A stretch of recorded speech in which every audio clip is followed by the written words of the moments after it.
These, yeah, buddies. Clyde Edwards-Hilaire dropping loads all over the place in week one.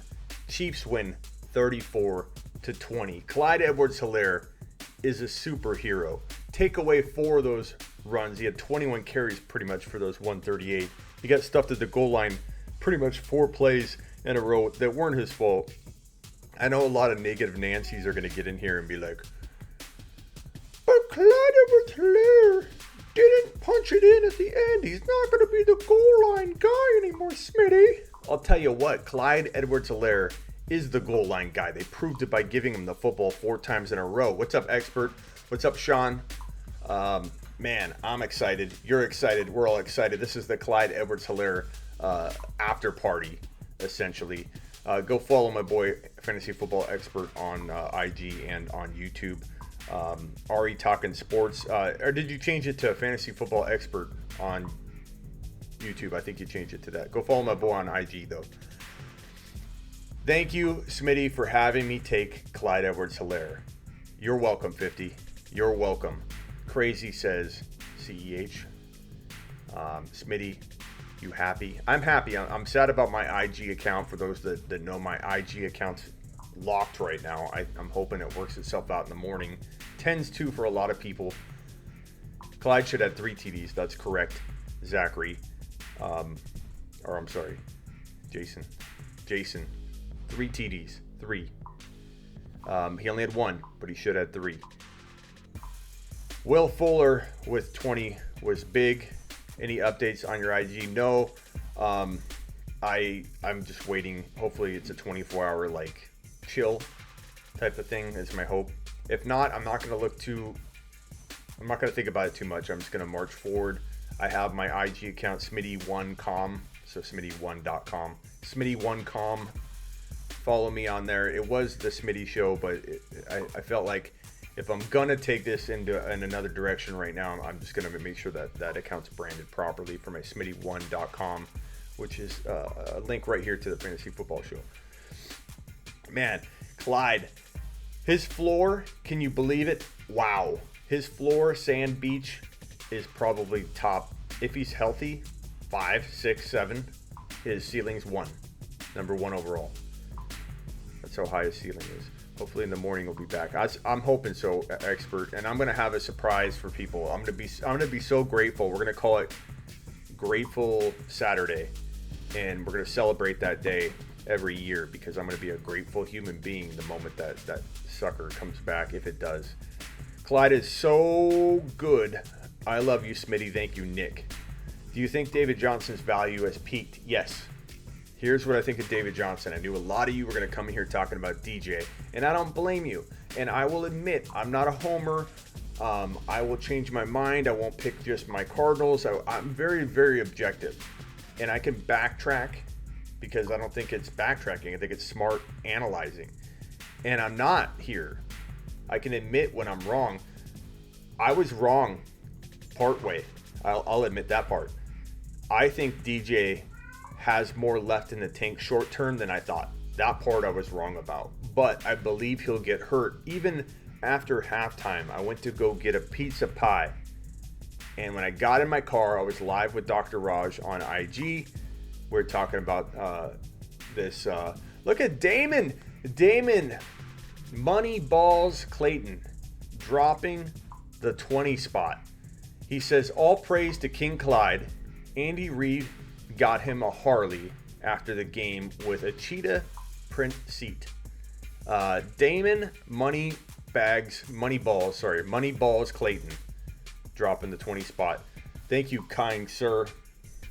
Thank you for keeping the lights on and brightening my day up, Damon, because I've had kind of a bad day with this whole Instagram account being blocked.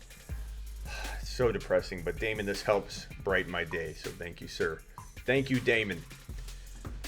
What was I talking about? DJ. So I admit I was wrong. He's got more left in the tank short term. But I would say there's if I had to throw an arbitrary percentage on here, and I'm making stuff up here because I tend to do that on my own show, just kind of throw out a figure. But I tell you, it's a total guess. I'm going to predict total guess, the odds of DJ playing even 15 games for you at this level with this usage is damn near like a 10 to 15% odds. He is a walking injury at the usage that he's going to get. And he has a running style and a behavior as a receiver and a runner. He's all over the field of getting caught up because he's always trying to get that extra yard or two, which is fantastic from a fantasy perspective on its face. But if you watch him play, David Johnson's kind of lingering around more than most running backs, waiting to get leveled by 2 or 3 guys. I just think he takes a lot of unnecessary hits, and for a guy that I'm worried about getting hurt, I think he's setting himself up for a lot of injuries. His style of play just feels very injury inviting. He's inviting injury. But I think per start, he'll do well. And I think you could trade him high and walk into a much safer vehicle to drive through the rest of your fantasy season with. So why not trade him high if you can go get a player that maybe slumps in week 1? Don't trade him yet. Find out what players will slump in week 1. Every year, guys, a handful of players will slump in week 1, 2, 3, 4. Sometimes if guys have slumped into week 7 and 6. And if you're smart, you can wait on those players, trade DJ for somebody you know is way better, that you would have drafted better, you'd still draft higher, and then, you know, you'll be excited. Who wants to do a league? Because I have a league. It's a free league. It's a 24-team league, 1 copy of every player, 2 quarterback. It's super flex. So one quarterback, 1 QB / tight end / running back / wide receiver. So super flex. 1 running back, 1 wide receiver, 1 tight end, no flex. The flex is a super flex. And I believe we'll go no kicker, no D. So scaled down lineup, 24 teams. That'll kind of wash itself out and everybody will have a good team. 24 teams are going to be in. What you got to do to get into this league is be a YouTube exclusive member, and you can cancel anytime. You can do the 1 month. I'm pretty sure you're going to value the membership. But on YouTube, if you go to my main YouTube page, you'll see the join button. Join the YouTube membership. And not only do you get in the league if you're the first like 10. So I preface, the first 10 will get it. There's only like 10 or 11 spots open. We're drafting Saturday. And the caveat, the twist, the fun part about this league is if you draft a guy that played Thursday night, you're going to get their points. Meaning Clyde Edwards-Hilaire is going to what? Go 1 overall? That's the fun in this league. You know what people have done on Thursday. You know what Watson did. You know what Fuller did. You know what DJ did. If you're a DJ believer, well, guess what? Now you get to own DJ. And you can draft DJ in this draft. So to get in, and again, it's going to be the first 10. Now, if I get an overwhelming amount of people, I'll do a second league. I'll do 2 drafts. So you almost can't lose here. You almost are going to get in the league no matter what.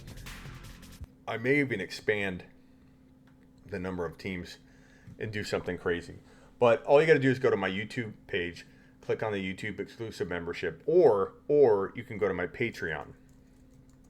Patreon / the Fantasy Football Show. I'll put that in the chat. It's right here. So act quick, $10.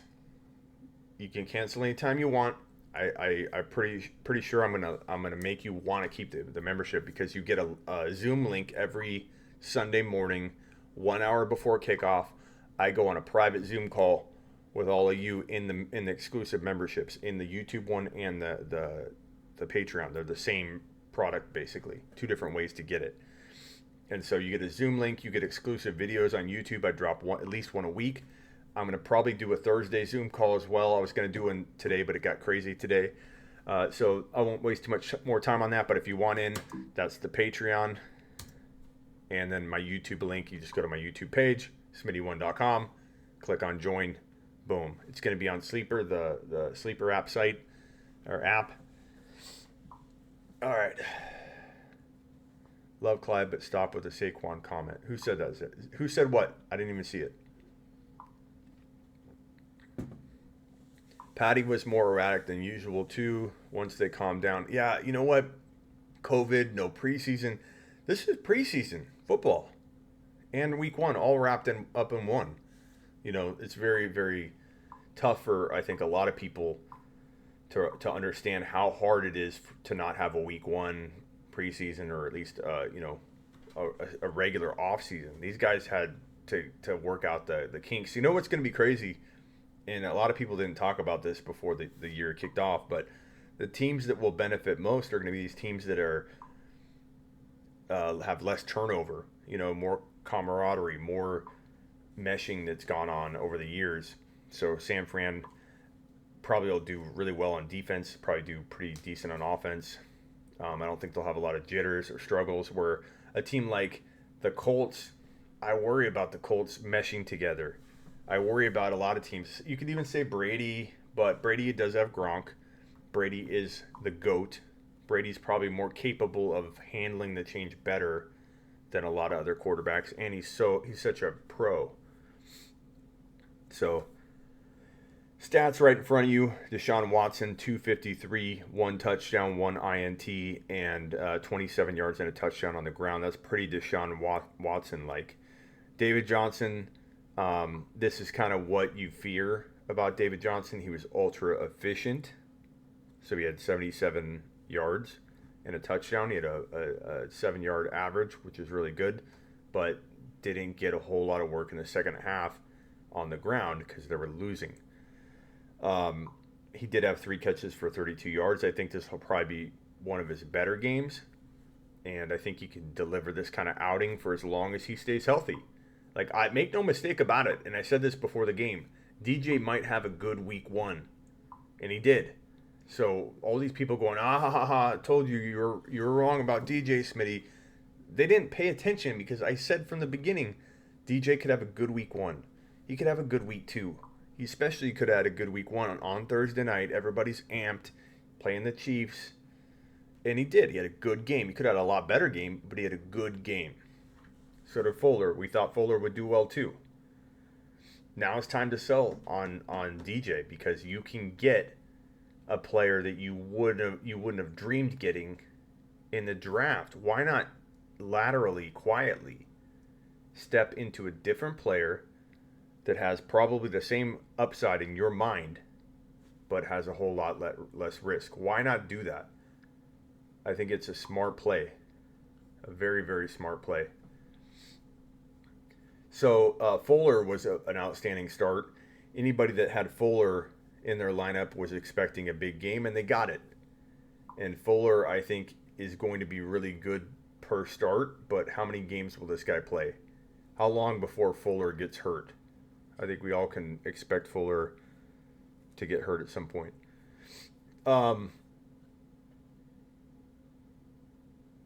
Let's see. No other players really of note. I mean, look at Cooks. 2 catches for 20 yards. Right here. Garbage. Clyde Edwards-Hilaire, 25 carries for 138 and 1 score on the other side. 5.5 yards a pop. That was 6 yards per carry.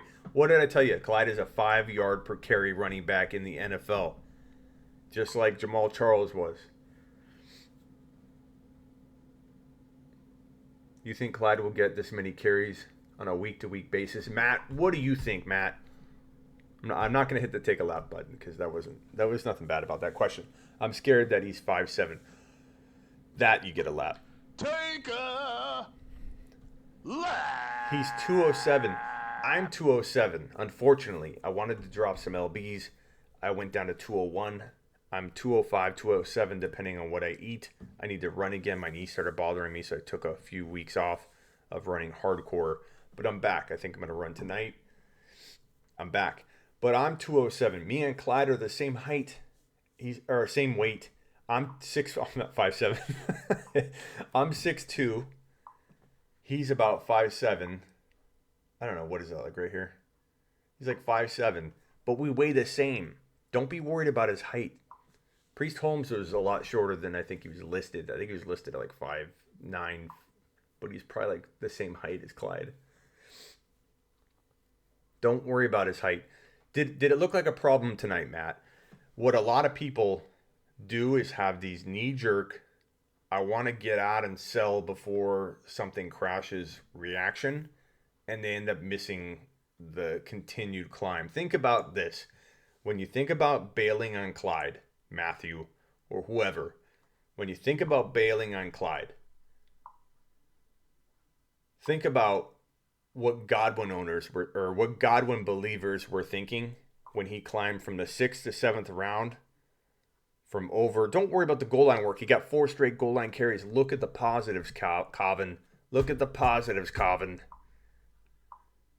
The positives are he got the goal line work. The positives are he didn't drop the football. The positives are they've seen a whole body of work of college goal line running and practice running the goal line calls and everything. You think they're going to take these 4 carries in almost a preseason setting where he got hit by multiple players in the backfield? Clyde doesn't go down by one arm tackle. Let me ask you this. Who has it said that? Who said that? Oh, Calvin. And I'm not going at you. Calvin, you're my boy. You know that, right? Brofist. Calvin's my boy. But Calvin, I'm trying to talk to you here. I'm trying to connect and let you and ease your mind. I'm your fantasy papa. I'm trying to make you feel comfortable here. Calvin, you're at work, okay? Somebody comes over and takes a dump on your desk all over the TPS reports that you're getting ready to turn in to Gil from accounting, who's then going to give them to Bob from accounting. Takes a runny dump all over those TPS reports. Let me ask you a question, and maybe they will judge you for it. Are you in trouble? Did you screw the TPS reports up? No, you didn't. You know who screwed them up? Whoever took a dump on him, which was, who did we say it was? Clyde Edwards-Hilaire was hit in the backfield on those 4 carries. Clyde Edwards-Hilaire didn't screw up those goal line carries. His coach knows that. His coach is smart enough to watch the film, even though he saw it on the field, and realize that those plays weren't Clyde Edwards-Hilaire's fault. He didn't not get in the end zone because he was a bad goal line runner. Andy Reid's smarter than that. Give him a little credit. Just like Calvin, the 3 loads sitting on your desk, running down the backside, going into the electrical outlet, stinking up your cubicle, that wasn't your fault. A smart boss or coach would see that. So I'm already getting tired of the 15 times I've already seen that comment. What about the goal line work? He's probably going to lose it. Glass half empty, Calvin. Glass half empty. 4 goal line carries in a row. Glass half empty to say, looks like he's done. Everybody has this knee-jerk reaction where they want to get out of greatness so they don't get disappointed. But as I was saying earlier, guess what happened to Godwin believers who listened to my content where I said when Godwin in January, if you remember back, Godwin was a 6th, 7th round pick in fantasy football heading into 2019, January, February. I went on IG and YouTube and said, trade for this guy in Dynasty and draft him in redraft. He's the steal of the 6th, 7th round range. He climbed. By July and August, guess who was sitting in the 3rd round? Christopher mother freaking Godwin. And guess what a lot of people did? He's climbed too high. Too good to be true. I'm out. Same thing people did with A.J. Brown. A.J. Brown and Chris Godwin have the same trajectory ADP-wise in the offseason. Same kind of upside and ability. Dalvin Cook, Kenyon Drake, A.J. Brown, Godwin. They're parallels. They're the most parallels. They're twins. They're fantasy twins. You will see similar things happen with both of these guys from 2019 to 2020. What do you think people did with A.J. Brown when he was a 6th, 7th rounder, climbed all the way up to 4.01? I'm out. You can't possibly double your value and still have upside, right? It depends. With A.J. Brown and with Godwin, there was still a whole lot of upside left. Chris Godwin, yeah, that's right, Greg. That's my whole point here. Chris Godwin in the third round, when people said, whoa, he's climbed too high, they missed out on a whole bunch of upside that was still there, still present. People have this reaction to once a guy has climbed so high, like a stock, okay? A stock goes from $5 to $12. You don't buy it because you're like, I already missed out on the climb. It goes from 12 to 25 while you're sitting on your butt because you're worried that you missed out on the $5 to $12 climb when it was going to climb from 12 to 45.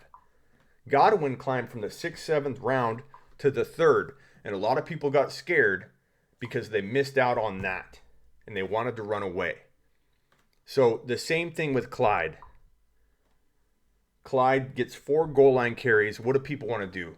Run away and not look at the positives and say, his upside can't get better from here. He had 138 yards and a touchdown and didn't get 4 goal line carries into the end zone. Better trade Clyde. I'm just going to cut the cord. Like, why live like that? Clyde has the potential to be the number 1 running back in fantasy football. He does. And a lot of people realize that tonight. And I think anybody with this knee-jerk reaction needs to take a step back and ask themselves, why do you play fantasy football? Do you play it because you're a nervous wreck and you don't want anything to do with the risk? Or you don't want anything to do with playing a fun gamble? Like betting on Clyde continuing to do what he's doing? If that doesn't seem fun to you, if you can't see the positive and upside in rolling with Clyde, even though he didn't get 4 goal line touchdowns punched in, and I'm not going at you. Who was I even? See, I don't even remember who I was talking to. Cobbin, I think. This is not about you, Cobbin. His name's Kevin, but I call him Cobbin. I'm getting the sniffles, man. I think I'm getting COVID. He killed it, man. He killed his first game. I agree. But I hope my Godwin example makes sense to you guys. I hope you realize that Godwin parallels A.J. Brown's current trajectory. Godwin, 6th, 7th rounder, climbs to the 3rd, 4th round. People get freaked out because he's climbed so high. He can't get better, can he? He's already climbed half his value, doubled. No way I can draft Godwin now in the 3rd round. It's too high. A.J. Brown, 6th, 7th rounder, climbs all the way to round 4.01, late round 3, early round 4. No way he can get better. There's no more upside left. Yes, there is. A.J. Brown is next. The Clyde breakout party, that happened tonight. The A.J. Brown breakout party, that sucker happens next. Hollywood Brown, hopefully. And don't knee-jerk react if they don't do well. COVID, this offseason, it's like a weird preseason game in week 1 for everybody. But the good news is the Ravens should have some good camaraderie, experience, meshing. I think the Ravens are one of the teams that will come out playing very productive in week 1. Oh, man. Saw your guy in the comments section talking about bailing, and he got me thinking. Don't bail on Clyde. You mean bail on Clyde? Don't bail on Clyde. Don't bail on Clyde, if that's what you mean.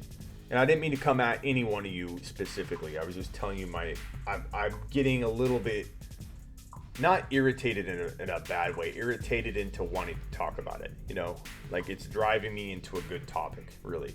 It's not bad. But people talking negatively about Clyde's performance tonight, it's weird. I'm seeing 70% of you fire emojis, arms raised, bro fisting, all kinds of good emoji love getting spread around the Fantasy Football Show community and at Smitty1com on IG. Hopefully I get my @the Fantasy Football Show Instagram handle back. But your super chat didn't send. Now that's unacceptable, Umberger. Looks like I missed this super chat by Jordan. I'm sorry, Jordan. Jordan, So I offered Amari Cooper and Fournette for Juju. Then I get a counter offer, Amari Cooper and Jonathan Taylor for Juju. No, bro. No, not at all. In fact, Juju and Amari are like, you could argue one over the other. You could get on either side of that. Don't throw in Fournette. So I offered, yeah, you're offering Cooper and Fournette for Juju. I'm glad he declined that. You can do better. You can come up with some creative trade. Let Fournette gain value. You're trying to trade, a pack of baseball cards that might have a rookie card in it. I'm not a huge Fournette believer, but there's some value there that has not blossomed yet, bro. Let Fournette gain some value. Jonathan Taylor alone could be better than Juju. Amari Cooper alone could be better than Juju. I just keep Amari Cooper and Taylor, bro.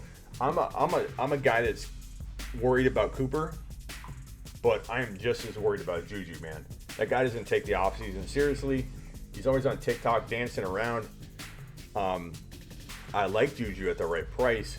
This is like you're trading one risk for another, and then you're trying to give up a whole bunch more.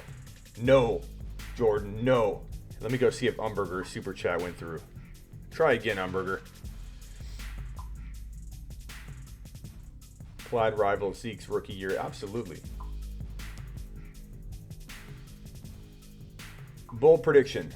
Haskins throws for 4,000 yards. That's a bold prediction. That's straight up. That's straight up bold, bro.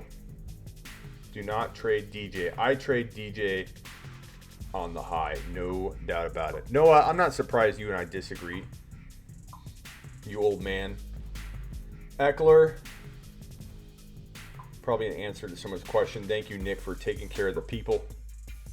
Noah wants to not to trade DJ because I say to trade him. Noah is very argumentative with me. He's an old man. Get off his lawn. He's probably, I think Noah is about 85 years old. JT over Clyde. Sergio. Take a lap. Take a lap. Take a lap. Take a lap. Let me see. I'm on the clock. Do I take Clyde or JT? Clyde. Rest in peace, my chances of getting Clyde. There hasn't been a truer statement said all year long. This is more true than saying that I'm going to have breakfast tomorrow. Tony Turley in the house. Umberger and Tony Turley, the two biggest super chatting legends on the Fantasy Football Show, both on the same show. Thank God Watson got that rushing TD. I have him starting in 2 gold dynasties. Tony's a baller. So is Umberger. You guys are legends. Umberger finally got a super chat in. Let's see what this one is. Attaboy, what's the question? Thank you, Umberger. DJ had a half that totes. That totes? And more fantasy points draft-based value is DJ. Why not admit DJ is the better value? Because Clyde is the man, Umberger. But I appreciate your super chat and your take. I think if DJ stays healthy, I'll put it this way, Gravel. I'll put it this way. If DJ stays healthy, you are absolutely going to get a steal, one of the steals of your draft. But I predict he doesn't stay healthy. So we have totally different angles we're looking at this from. Number 2, I think you could just as easily say that Clyde at number 10, 11, 12, 13, where a lot of people got him. Keep in mind, Umberger, a lot of people got Clyde before that final push where Damian held out. I know a lot of redraft owners didn't get to take advantage of it like we did in Dynasty.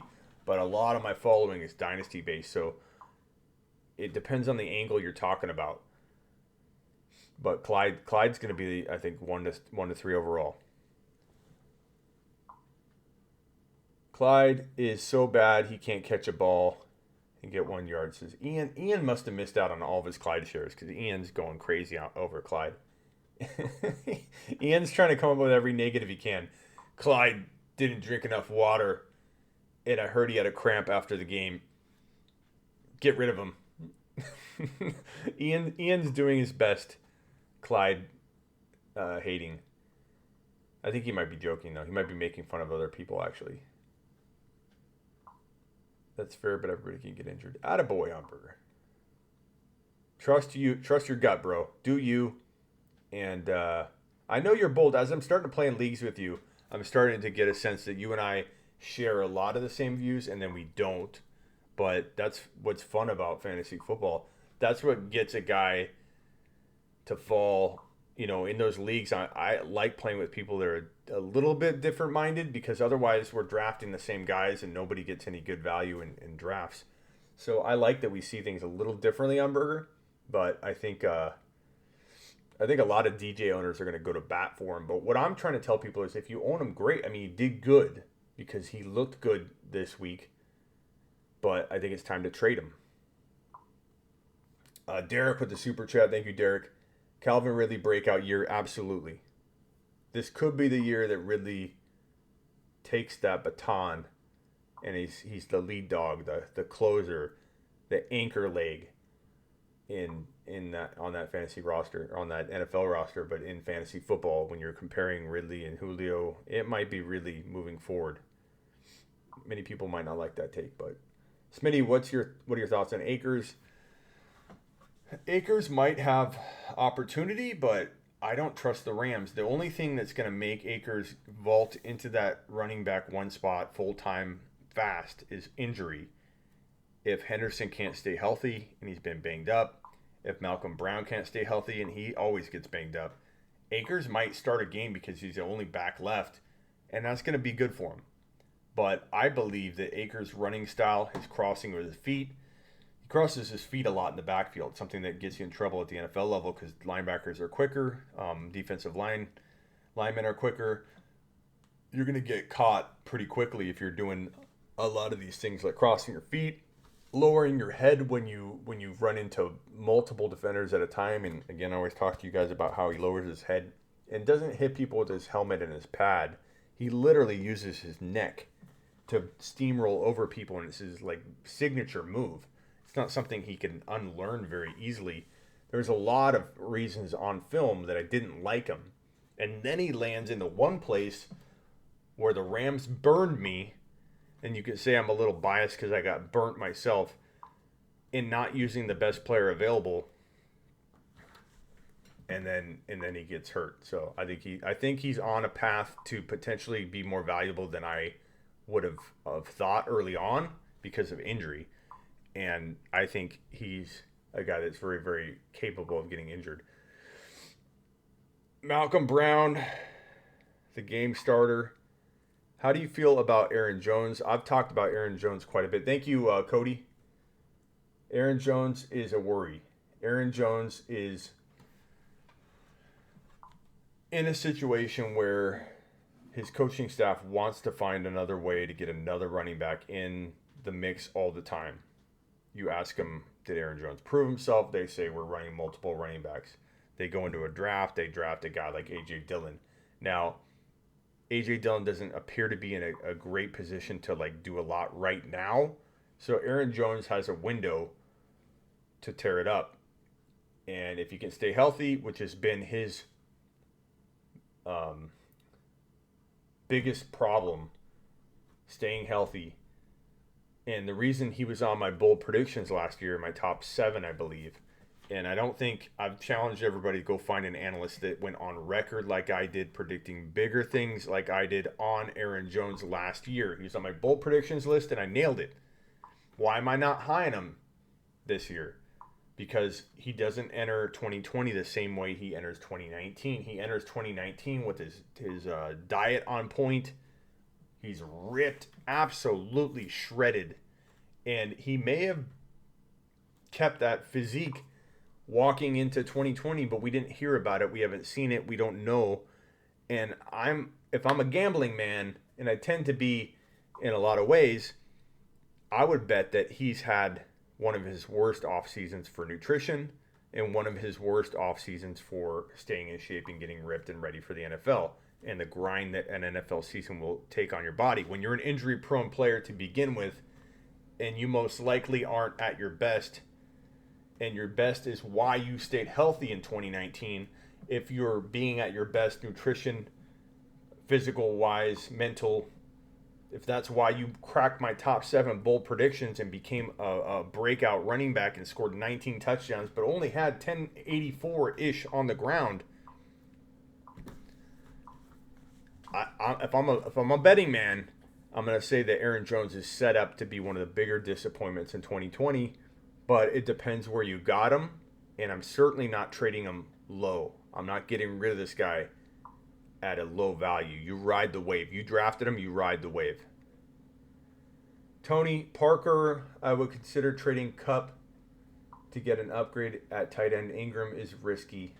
He's probably answering someone else's question. Thank you for taking care of the people. Tony, if you have another question, pop it in there. Aaron Rodgers said Jamal Williams came back a step faster, running routes like a wide receiver. You never know what's going to happen in that Green Bay backfield. That's the problem. So,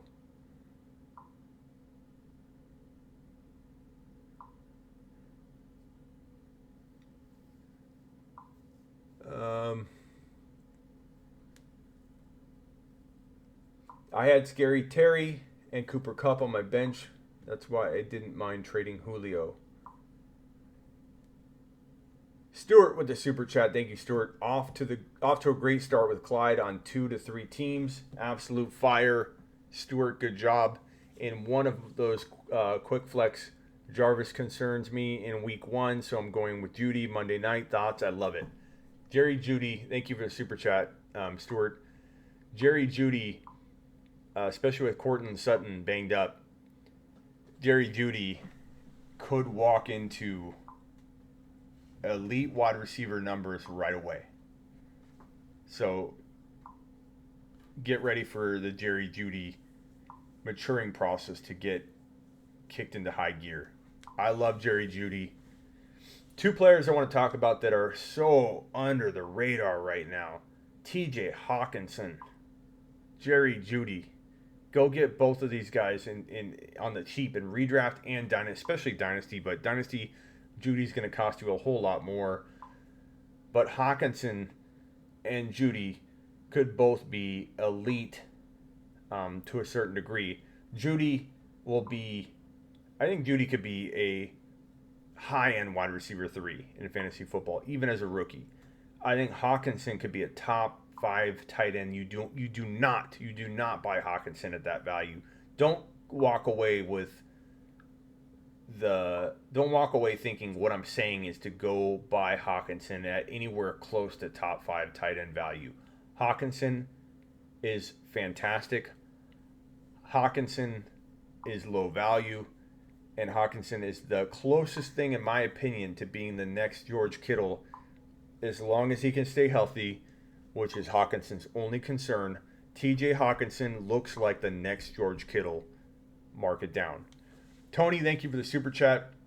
I was pleasantly surprised by how well the Texans' offensive line played.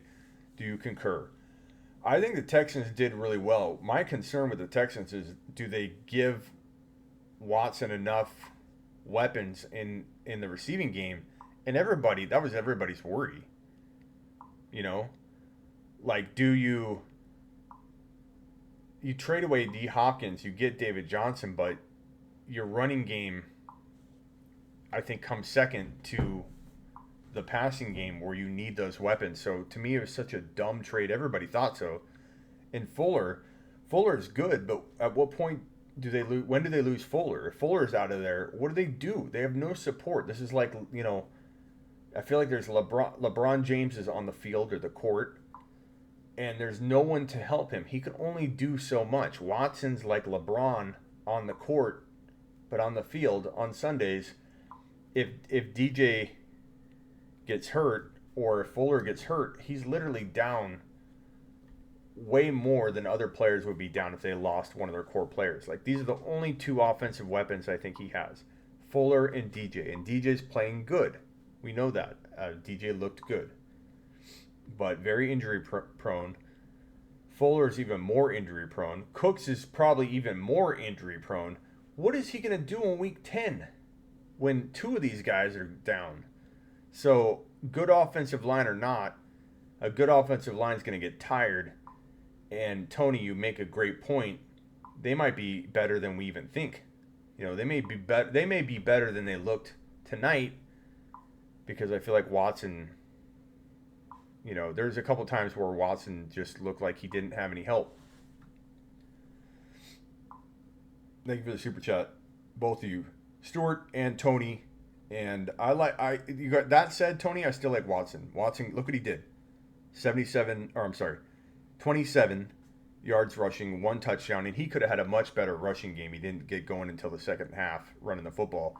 But Watson's very 201-1 capable through the air. He's always going to kind of flirt with an INT, but 251-1 or 250-1 or 201, and then 50 yards rushing and a really good shot at a touchdown. That's a Watson line. And because of the rushing, because of the 10 points he's going to get you on the ground most weeks, 7 to 10 points, Watson is going to be pretty darn good. Show you my all KC team. I like that. Yes, I will. I concur with you. I'm showing you my all KC team. Let's do it.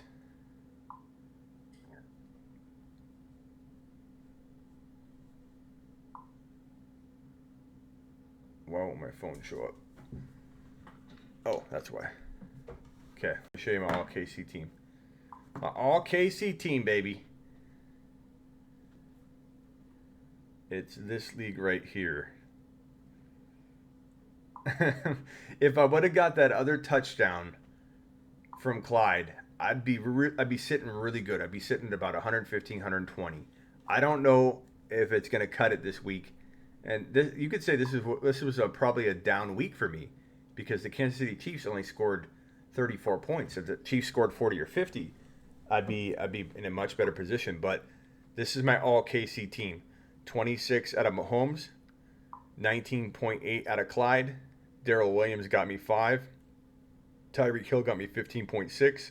Hardman only got me 1.6. Kelce got me 17. Watkins got me 21. My bench players, looks like I made all the right calls, because everybody else on the team got me 0. 5. Robinson got 5. Robinson almost had that touchdown too. So I don't know what I'm going to do next week. Do I play Robinson? Do I play... I don't know, but that's my all KC Chief team. Even my bench is all KC Chiefs. I literally went out and traded and dropped and picked up every single... I even got the Kemp, the backup wide receiver. I even got the backup quarterbacks. I got Moore. I got Henney. I got everybody. This is my all KC team. And my experiment is to see what they do on the year from a fantasy football perspective. 106 is pretty respectable. I like that. It's not bad. Thank you for asking, because I've been excited, and it's such a fun experiment. I'm having a lot of fun with it. I have Clyde, and my wife has David Johnson, says LaBello. What is going on with my trackpad? Get out of here. Umberger says he loves it. I'm not sure if you mean my KCT team.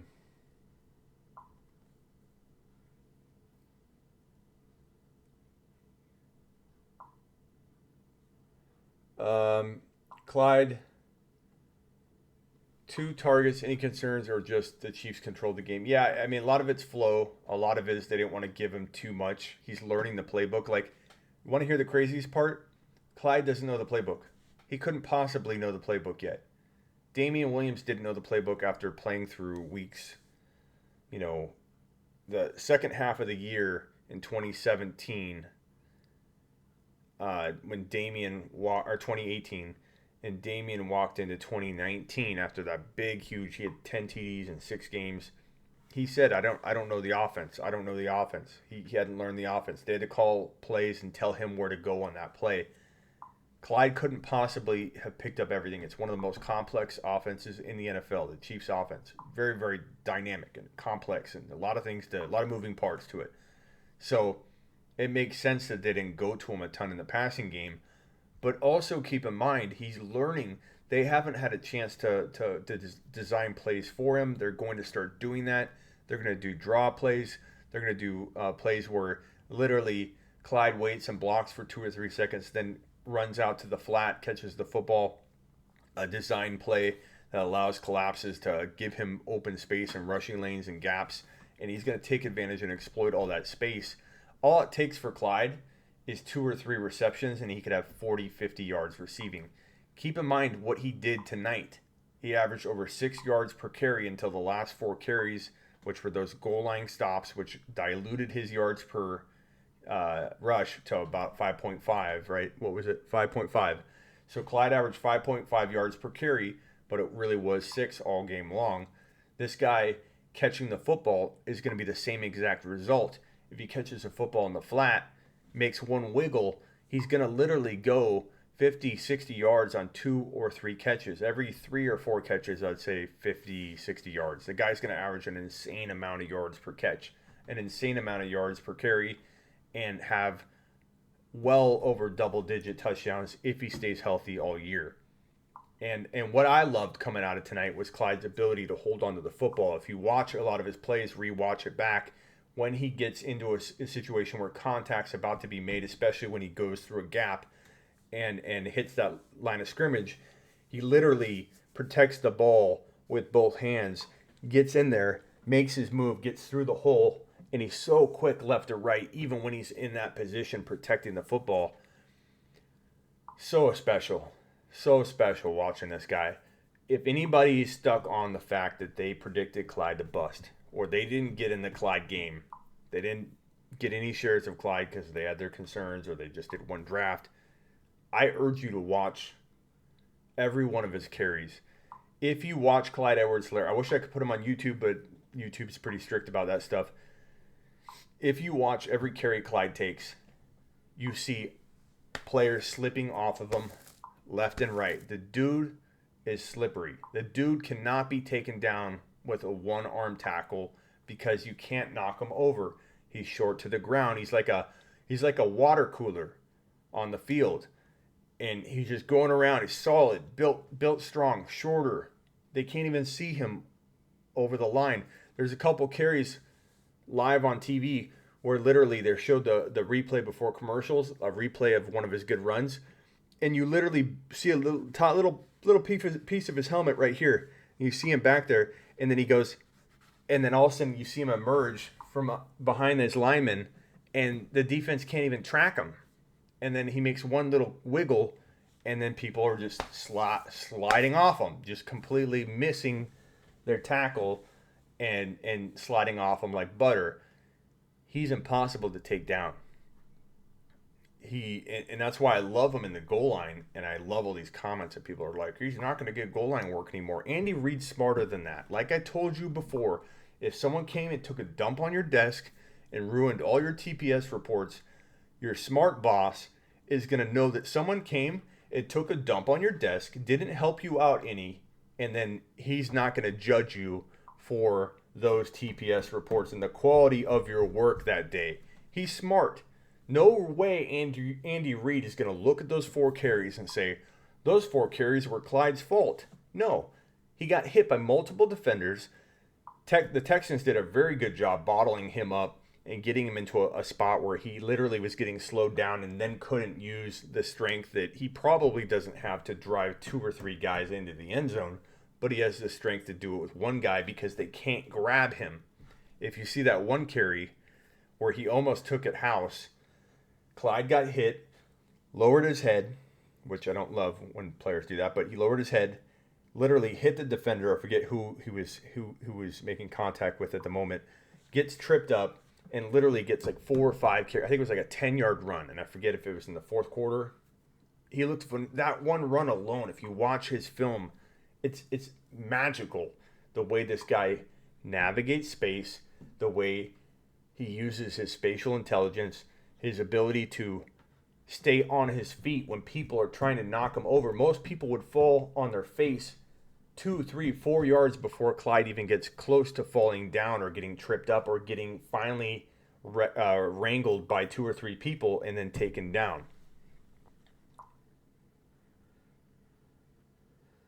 All right, hit me with some questions. Fantasy questions. Start bench, whatever. Trade. Let's talk about trade. I want to do some trade talk. Okay, 137 of you in the room, only 46 thumbs up. Let's punch that thumbs up and let YouTube know this is the place to be. So if you guys could do me a favor, if I'm bringing you value at all 138 to 150 of you in here, please hit that thumbs up right now. It's so quick for you to do. Punch it, and then it helps me. Clyde is going to see weaker defenses this year. Wait on it. Clyde's going to... Imagine him opening up for 2 or 3 touchdowns on like 12, 15 carries. I can't wait. Jordan, another super chat. Thank you, Jordan. Kind sir. DJ Moore, top 8 wide receiver this year? Question mark. Trade for him. What are your thoughts on him? I'm really scared about Amari Cooper not even being a top 20 wide receiver. I don't blame you for being worried, Jordan. Before CeeDee Lamb was drafted, I thought that there was a really good chance that Gallup was going to outscore Amari Cooper in 2020. I worry about injury. I worry about a lot of things. What I worry about now, also in addition to injury, in addition to him vanishing, in addition to drops, being consistent when you need him, I worry now more than anything about the presence of Gallup, the presence of CeeDee Lamb, the meaning behind the Cowboys drafting CeeDee Lamb, knowing that your replacement is right on his way to becoming the number 1 wide receiver for the team that you're supposed to be the number 1 wide receiver for. It's going to mess with his head. He's the kind of player that messes with, that gets to him. We've seen him with the drops. He got into a bad headspace. And I know you can say it was Oakland. Oakland's a black hole. Part of that is very, very true. There are a lot of players that did bad in Oakland. But we've seen him vanish and get into a bad headspace. And I think it's very, very possible that CeeDee Lamb gets him in that place. DJ Moore is safer. I would trade Amari Cooper for DJ Moore. I would do that. I worry about Carolina meshing well. But yeah, I think I definitely make that trade. Thank you, Jordan. Much safer. DJ Moore feels much safer. Should I start Jonathan Taylor or Mostert? This is an easy call for me, even though I love Jonathan Taylor. Jonathan Taylor could eventually make this a really good problem to have and maybe put you in a nice position to trade one of the two. But right now, man, you don't know what you're getting out of Taylor yet. He's got 2 other players that could potentially get even amounts of workloads, meaning you got 1/3, 1/3, 1/3. You also have, you could be potentially looking at them splitting series and all that, and then you're like waiting 2 series to see Jonathan Taylor out there. They may run him out there on first down every down. We don't know. But you got to wait and see. Mostert, we know they're going to play him a ton.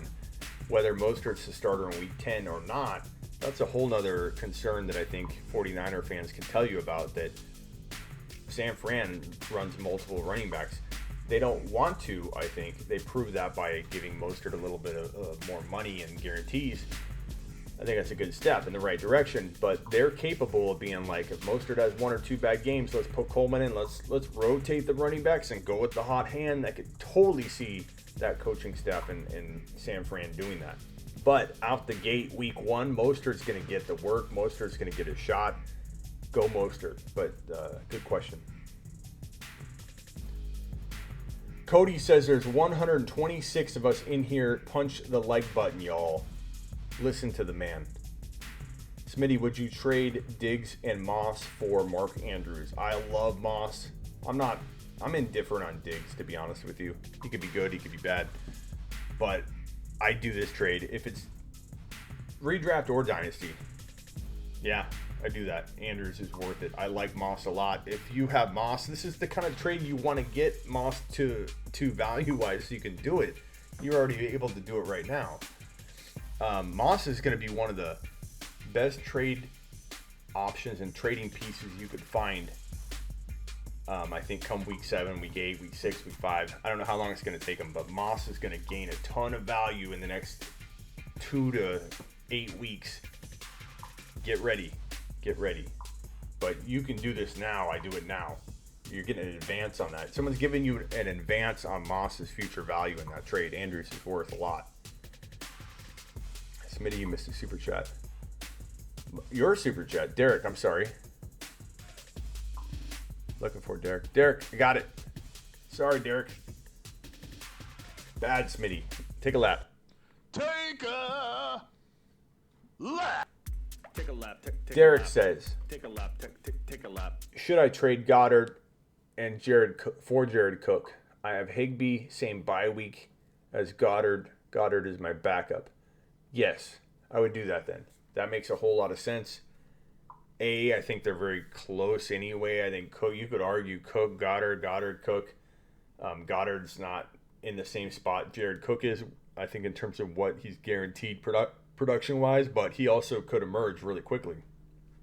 But Higbee's your starter. Why trade for a player that's not even getting full-time, or why keep a guy that's not even getting full-time work when you can go get Jared Cook? So I'd take Jared Cook if that's me. Hey, Smitty, micro movements. Attaboy. Those micro movements are special, man. CEH had a great cut in this game, so no worries. I agree. Trade Drake for Clyde, but not Drake for Zeke. What? Not Drake and Zeke. Oh, not Drake and Zeke for Clyde. Yeah. Don't trade Zeke and Drake for Clyde. Look, the ship's already, like, you needed to be on board with Clyde or it's done. Like, everybody was warned to go get shares of Clyde before week 1 occurred because we knew this is probably going to happen on Thursday night. So if you miss Clyde, don't go chasing I don't want to say falling knife, the rising knife. Don't grab onto the knife that's rising. You're going to get cut. Like, you had to already buy them. You had to already own at least a share of them somewhere. I made that my mission to make sure every one of you drafted Clyde on at least one of your teams so you could be along for this ride. I told you the same thing with A.J. Brown.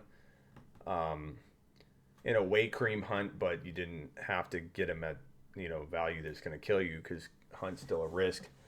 But A.J. Brown was the same. I told everybody there were 2 predictions that in my gut, like in my soul, man, it hurts to talk about. That's how much I believe in them, and that was A.J. Brown and Clyde. MT or Clyde. So before week 1, I was taking Clyde every time. So nothing's changed there. If anything, it's solidified tonight. But that isn't to say that, let's say one of you didn't do that and you got MT. You can still make that work very easily. Like, MT's no slouch and very arguable. You could argue that still. But I'm just telling you what I would do if I was on the clock. Should I feel comfortable with Brady and Allen as my QB? Yeah, absolutely. Brady. Oh, did I put the wrong comment on screen? Should I feel comfortable with Brady?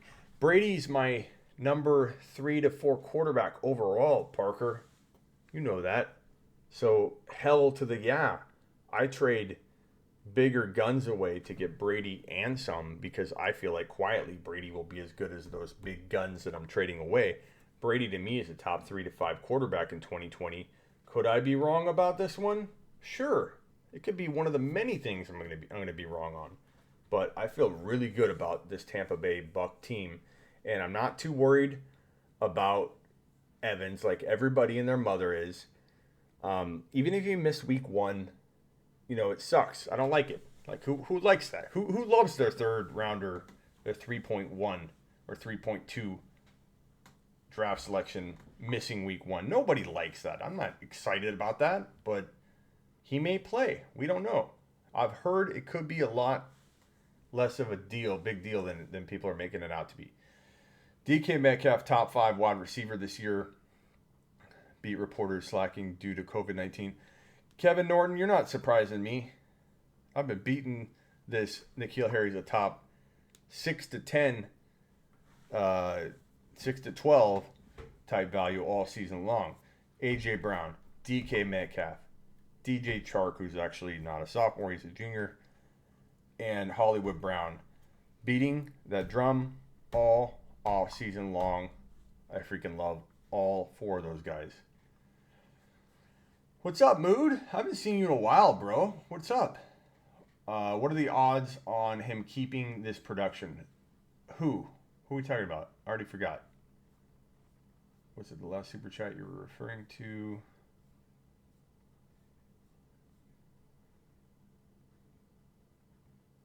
What? Who are you talking about, Mood? Mood, tell me who you're talking about. I got Clyde, and I went wide receiver heavy and got D. Hopkins, DJ Moore, and Thielen. I like that. I'm not as big on Thielen as other people, but, you know, as your 4th drafted player, like, that's not bad. But I would have taken a couple other players over the 4, you know. I would have taken A.J. Brown in a heartbeat over Thielen, 100 times out of 100. I would have taken DK Metcalf over Thielen, but that's me. Oh, Clyde's 25 touches. Well, I mean, think about it.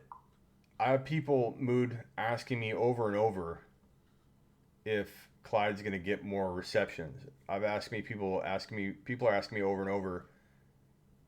I sure hope, or tell me, I hope Clyde gets more work and Darrell Williams doesn't get as much work heading into the coming weeks. So he's already, in some people's mind, not getting what he probably will get, or that he's sharing enough carries that there's enough to go around for Darrell Williams to have a pretty decent role, and Clyde still get 25 touches. So yeah, I think he maybe won't get all those carries.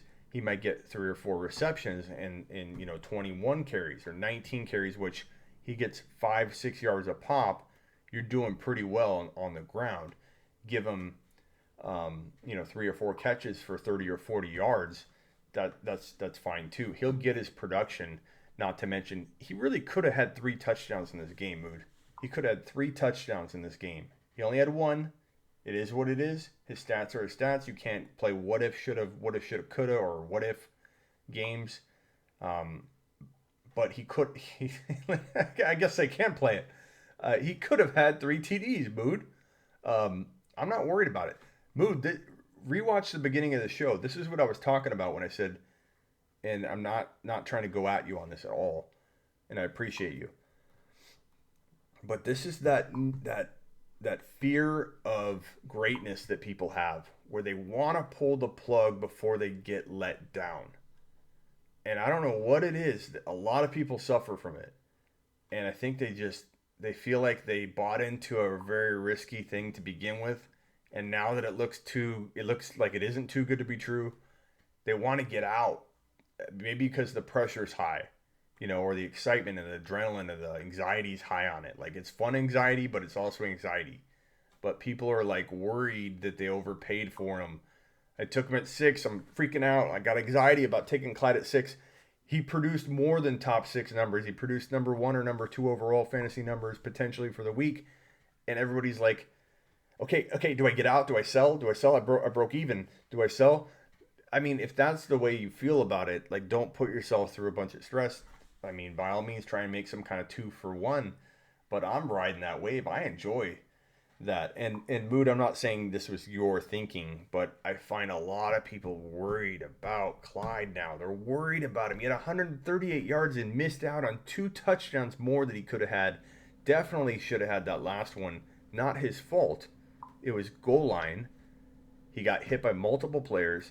He almost dragged those players in and wiggled his way into the end zone. It wasn't like, other than that one where he turned around and got leveled.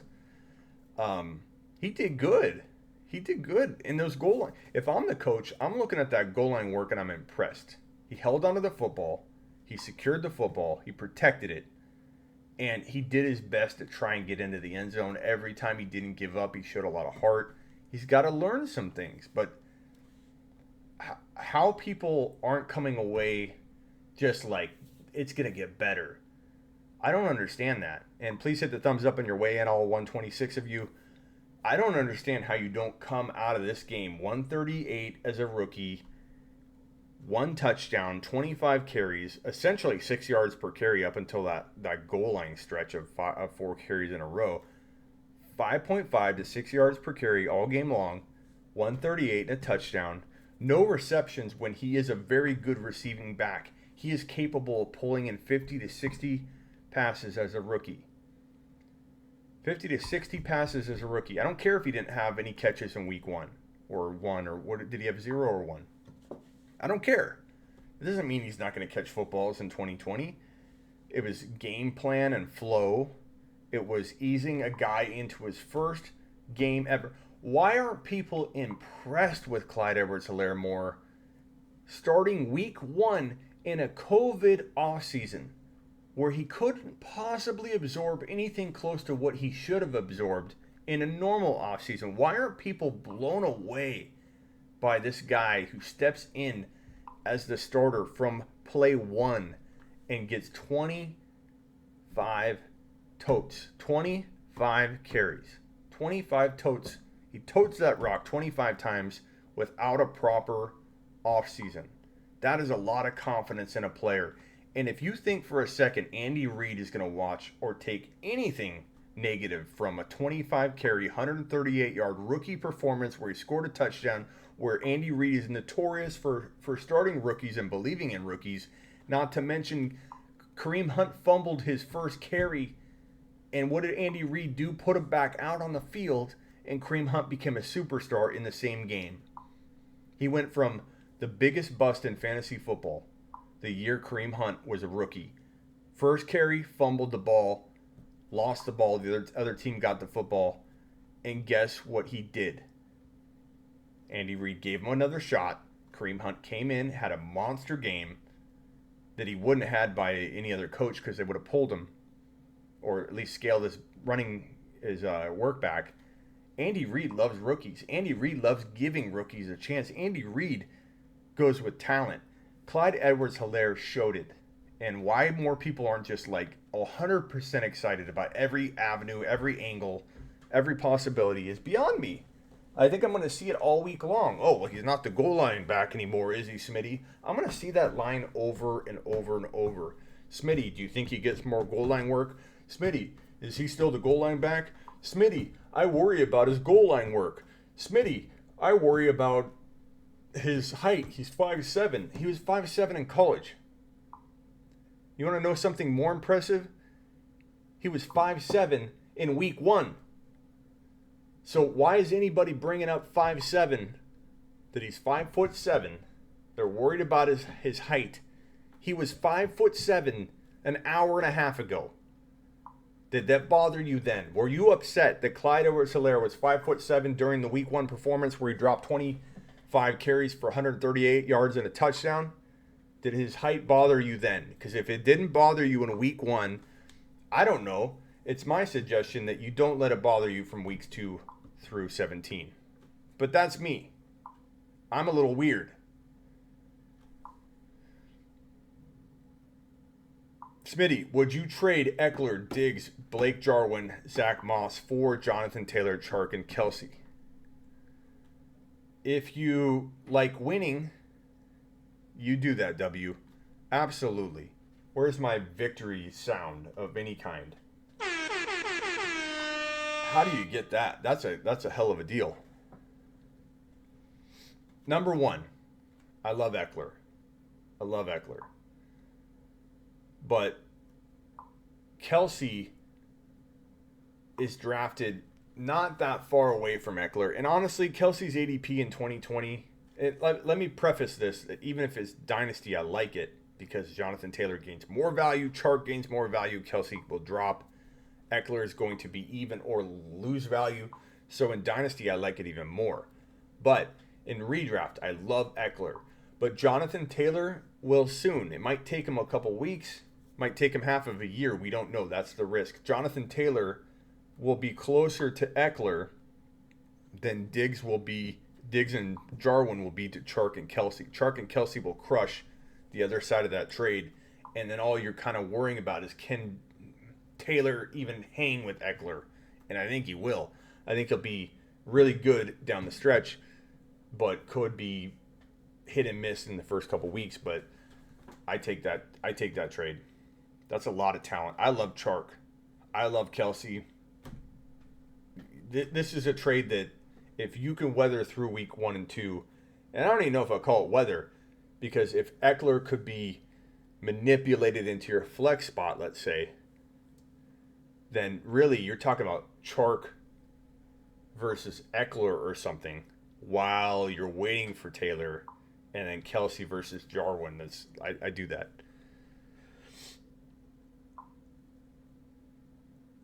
It's crazy how many people are nitpicking the I know, Chris. That's what I'm talking about. They're nitpicking Clyde Edwards-Hilaire on the goal line. Watch football, people. Anybody nitpicking Clyde Edwards-Hilaire on the goal line is not looking at the film. Rewatch it. He didn't do anything wrong at the goal line. He almost got in. He looked strong. He looked aggressive. He had heart. He held on to the football, and they counted on him. They gave him the ball 4 times. And if you think that any coach is going to walk out of a 34-20 win and say, my rookie player who didn't even know the offense all that well, that handled the pressures of COVID and never being on a field before at the NFL level, didn't fumble the football, protected Mahomes as best he could, was amazing, didn't make mistakes, was crafty, averaged over 6 yards per carry up until that goal line stand. If you think Andy Reid's coming away with any negatives, you are out of your mind. And if you're worried about his height after week 1, when he entered week 1 at 5'7" and he exited week 1 at 5'7", and you're asking me the question, am I worried about his height? I point to 25 carries for 138 yards and a touchdown. It comes down to that simple math. Is Diggs not a good wide receiver this year? He's my flex. He's okay, and I'm indifferent on him. I'm not excited. I'm not doubting him. I feel like he can maybe earn his value pretty fairly, but will he exceed it? I don't know. He could. Trade Diggs for DK in a heartbeat, Nick. You might be helping somebody out, but I agree with that if that's what you're saying. A-Rob or DJ Moore. I lean A-Rob for right now, but you could argue either. You should be making a trade.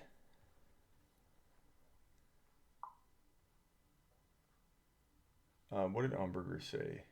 DJ is the new Arian Foster.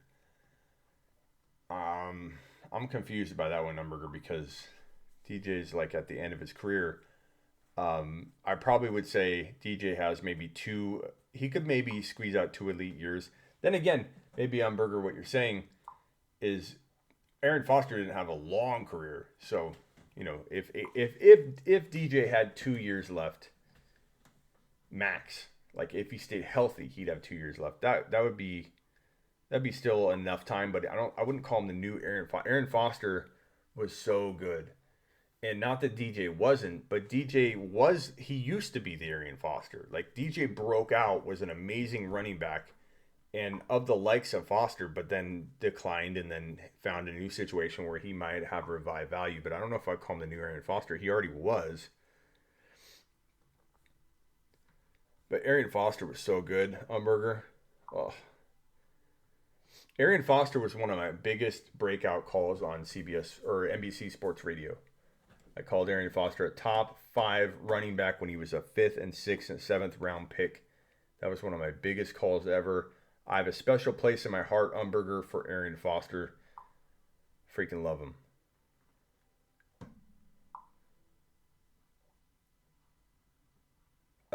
SGE said, dude took some ugly hits and looked completely unaffected. He's like rubber. This man is made of rubber. He's also compact. He absorbs hits well, but he takes, okay, so here's an example. Nick's Smitty Monty over Jonathan Taylor at flex. You got to check on Monty's health. If he looks totally ready to go, then I maybe lean Monty. You guys know when you're driving and there's a speed bump and you hit it directly, you're like, but if you're driving on that same speed bump and it has a dip in the middle. Does everybody know what I'm talking about? I don't know where you drive around or if everything's the same from city to city, but I'm pretty sure speed bumps are pretty universal. So, speed bump, hit it, both tires could mess up your car, your alignment, your suspension, just knock shit all over. A drink could fall over, okay? But that same speed bump with a dip in the middle, and if one of your tires can go to the side, you literally can go 40, 50 miles an hour over the same speed bump with one of your tires, right? Does that make sense, that analogy? Clyde Edwards-Hilaire, with his micro movement ability, which a lot of people laugh at, but it's so key to what he does and how he does it. If he moves slightly over, that hit that he's taken by that linebacker or defensive back or whoever, or even lineman, is lessened by a significant margin. Because Clyde Edwards-Hilaire has put half of his body not only away from impact, but in a position to literally not get knocked off balance as much because you're only getting half of your hand on him or half of your power or half of your thrust, because he's literally like that car offsetting a lot of that pressure on the one wheel and literally able to go full speed over the speed bump, when if he had not done that with that wheel, if Clyde Edwards-Hilaire had not made a micro movement move to cause that linebacker's direct hit to be an indirect hit, that's why Clyde's so successful. That is everything to do with what Clyde does on the field, left to right. And so when people say he's made of rubber like that, part of that's true. But a big part of it is because people can't get direct hits on him. Honestly, that is a great comparison, says Chris. I like that. I'm proud of my analogy. I think that analogy is pretty darn good. I got Clyde Edwards-Hilaire at 6. I have a psychology degree. Who said that? Honestly, it's a pretty good analogy. Chris. I have a psychology degree, Chris, and if you watch my main video pinned to my YouTube channel, the one about trading, the psychology behind trading, I'm going to incorporate a lot of that into my content here this year. As soon as my studio is built, it's in the final couple phases. It's got the drywall, the sheetrock up. I need to get the siding done on the outside. They need to do some sealing, put in the fixtures and the can lighting, and just put carpet in and do some final painting and sealing. But we could be looking at 2 to 3 weeks. But once I have all that in and I have my setup, I'm going to start doing a lot of psychology videos, a lot of training courses, a lot of that stuff. And I'm going to get you guys ready for 2021 right away. That's my focus. I'm all about start bench advice. And you guys are going to get it. You're going to get more start bench advice. Mood with the $20 super chat. Mood, thank you very much. Your next, Mood, I'm going to talk to you and answer this question next. Let me put it on the screen so I don't forget. Thank you, Mood. Mood's the man. Come back more often, bro. Not just because of the super chats, but because you used to be a more of a regular here. I miss seeing you around. Once I get my studio built, I'm going to do so much up for 2021. But because I create more content, what's up, MT? Because I create more content than really anybody anyway, the amount of 2020 content I produce is still going to be, just as plentiful as anybody else's, if not more. But I'm going to start delivering 2021 content more than anybody else you're going to see. Like I'm literally almost ready for 2021. Like that's how my mind works. That's where my excitement and my passion lies. I am a draft expert. That cat, I am not an expert at taming this cat. That's one thing I fail at. Hey. Anybody have any ideas of how I can get this guy to stop screaming when I go on a show? My studio will help. But my personality is to attack the draft, to give you the sleepers. I like start bench advice. I like football. I love football. I love trying to get you the best. I'm more about like getting you that trade, that buy low. Week 3 goes by and said player A has struggled for weeks 1, 2, and 3. And my light bulb goes off, and I'm like, this is a guy that, oh my God, I know this is a slump that he's not going to continue. That's what I'm about. I'm not so much about, do I start DJ Moore or Keenan Allen? Like, who's going to get that right even 60% of the time? You know, I like answering these for you, and I'm a very, very like year-round guy, but my heart and my passion lies in that draft stuff. So you're going to get a lot. I hope you do a lot of Dynasty because you're going to get a lot of 2021 content from me. Mood. 14-man league, 2 QB league. Used all my trades to build this team. Stafford, Prescott are your 2 QBs. That could be pretty productive. Devontae Adams, Tyreek Hill, Mike Thomas, Galladay is sick. Ertz, I like that. Maybe try and trade Ertz for Waller or Ertz for Hawkinson and some, just to kind of stay ahead of that value before it drops. You got Jonnu Smith. Leonard, Fournette, Rojo, Clyde, Mixon. Should I carry a third QB or pick up wide receiver running back depth? It matters who's available, Mood. So if you could reply back with the top 5 wide receivers, the top 5 running backs that are available. My other advice would be to, once Mixon gets going and shows a lot of promise, which he could for a string of games, I worry about him staying healthy. I worry about that offense maybe producing in week 1, week 2, week 3, because they're going to have a rookie quarterback with not a lot of offseason prep because of COVID-19 and this offseason that we're all in. We know what could happen. You could have a slow start. Burrow. I like Burrow a lot for the future. Maybe look to try and trade Mixon for a bit safer player. Maybe try and trade Ertz before he falls off. What I would like to see you do is, and I don't know how cheap he's going to be, but Mahomes or Lamar, man. Can you use Mixon to upgrade Stafford or Prescott? Can you get something back that is quietly awesome, you know, in the making? Somebody that could maybe catch up to Mixon more than people predict and get that quarterback upgrade. I look to that.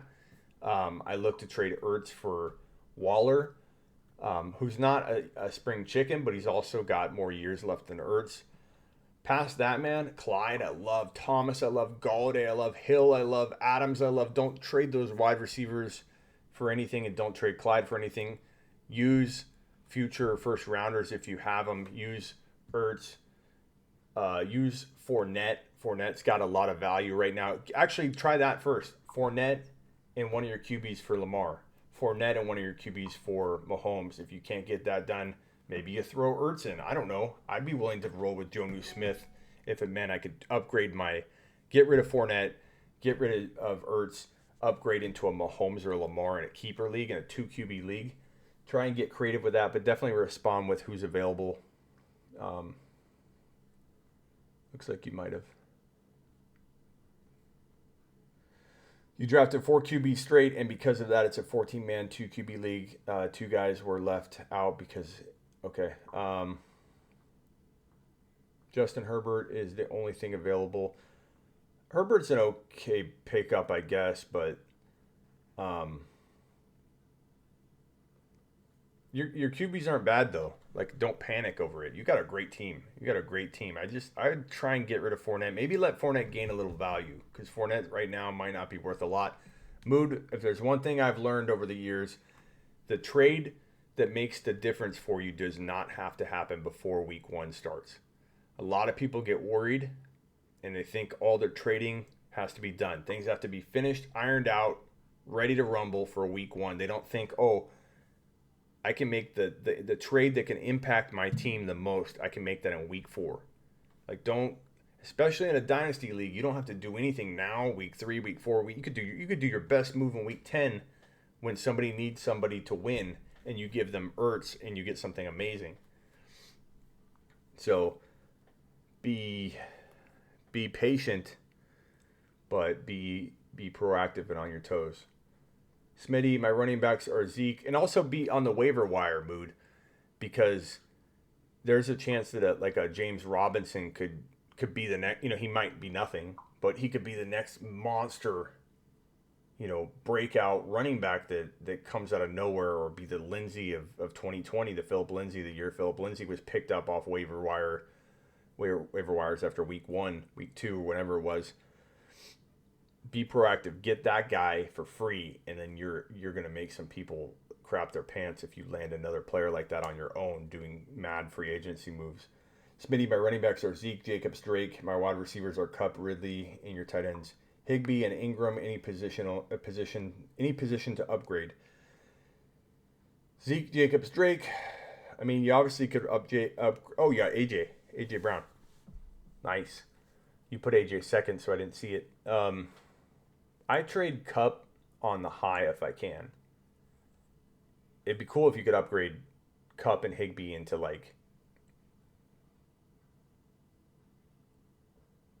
Kittle, or even if it's Dynasty, I'd go even if it's Dynasty, I'd go Kelce. I wouldn't care. Cup for DK. I'd look at DK.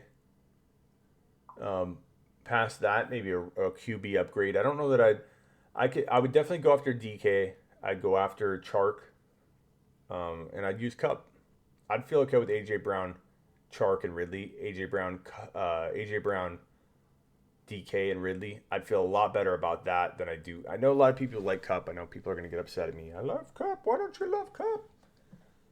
Love Cup, Smitty. Smitty, my running backs. I got that question. Why would you trade before weeks 1 through 4 is beyond me, says Raymond. Raymond, I trade all the time. If there's value to be had, like if you could buy, like here's the thing, Raymond, I understand where you're coming from, but you got to also understand where other people are coming from. There are people that ask me, they pay me at heysmitty.com to get on phone calls with them, or they go to Sleeper U and they get the email advice that I have included in my sleeperu.com membership, which is right here, sleeper.u.com. I have people that email me daily, Raymond, daily, that say, hey, the draft backfired on me. I love Drake, but I need a wide receiver. I love Jacobs, but I need a wide receiver. I know it's kind of a downgrade a little bit, but should I trade Jacobs for receiver that's the tail end of the second round, let's say? Or should I trade Mike Thomas? I didn't get the running backs I wanted. Should I trade Mike Thomas for Drake? There's always values to be had because people freak out, Raymond. You got to take advantage of the freak out. If you just sit back and say, well, I drafted my guys for a reason, I'm going to see them play on week 1. Is that, even if somebody comes along and says, Raymond, let me upgrade your wide receiver 2 to a wide receiver 1, are you just going to say no for the sake of saying no? There's always a reason to trade. If you can make your team better, why not make the trade? It's simple. 1 plus 1 either equals 2, or it equals 1, or 0, or negative. And if doing this and this makes your team better, then Raymond, why wouldn't you not do it? That is what's beyond me. But I get where you're coming from. I know what you're saying. Why do people give up on the things that they... Raymond, what you're speaking to, I think, is that guy that comes out of the draft and he's just like trading left and right, like shooting off left and right. Didn't even let the guys, settle on his team. They didn't unpack. He's just like, I'm getting rid of this guy. I traded him. I love Drake. Drake's awesome. Who wants Drake? And then they trade Drake away. And there's always 1 or 2 of those guys in every league. And I get what you're saying from that perspective. But don't ever shoot down the idea of trading. I can't stand when you go to a guy and you're like, hey, you want to make a trade? And they're like, I'm just going to see how it plays out. I drafted my guys for a reason. And okay, but what if I gave you the number 1 overall pick? Let's say I took Christian McCaffrey for your Zeke. No. What about if I gave you my number 1 overall pick, Christian McCaffrey, for your second rounder? I drafted my guys. There are literally people who will not trade. They're scared to trade. Don't be that guy. Don't be that guy. I'm not saying you are, Raymond. I'm just trying to give you a little... No doubt, says Raymond. Raymond's like, Smitty, calm down. I was not saying that. Raymond, I've been known to yell at people once in a while, and I don't mean it. It just comes out. It's not my natural state. JT or James White week 1. As much as it pains me to say this, because James White's not the crafty start. I think James White's probably going to eat a lot. We don't know where JT's at yet. I love JT for the long-term meaning the rest of the year. We don't know where JT's at. We just don't. James White's safer. Please punch the thumbs up on your way in. We got 132 watching, 82 thumbs up. I got to get a drink out of the fridge. Tony says, Smitty, my wide receivers are Godwin, Odell, Woods, Parker, Slayton. Running backs are Chubb, Drake, Mostert, Singletary, Swift. Quarterbacks are Allen. Okay, right away, like your team where it's weak is Allen. Not weak, but you could go get a top 2 quarterback. That's where I would start thinking. So you've got Woods, Parker, Slayton, Godwin's. Don't touch a Godwin. Probably wouldn't touch Odell because he has the upside at least. Singletary, Swift are probably your good trade bait players. Mostert's potential trade bait player. I would try and get rid of Woods. Woods has the most value. Try and trade Woods and upgrade that quarterback spot. I think you can weather through that with Slayton.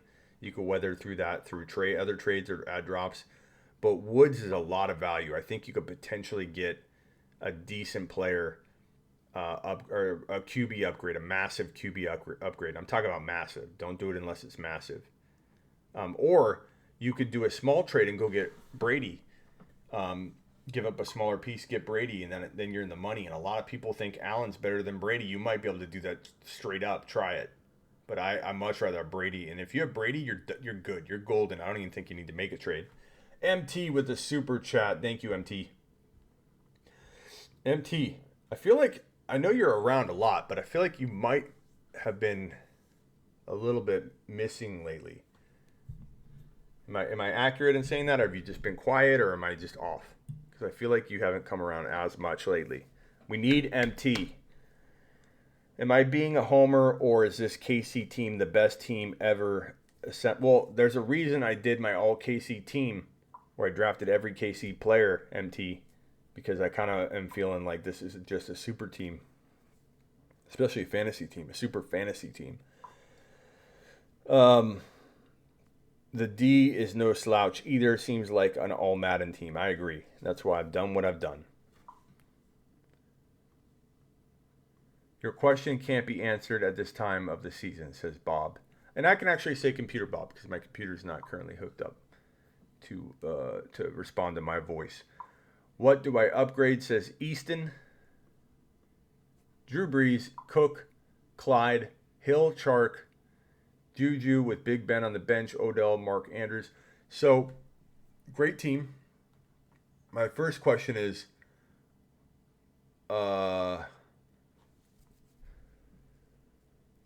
you've got a lot of talent on your bench, man. You got to upgrade. Try and trade Brees into Lamar. You might not get Mahomes anymore. Brees into Lamar. You could give Akers away. You could give Keenan Allen away on that. You could give Mark Ingram away on that. You could potentially give Odell away to get Lamar Jackson. And I think you got the depth to do it. I'd also go get Waller or Hawkinson.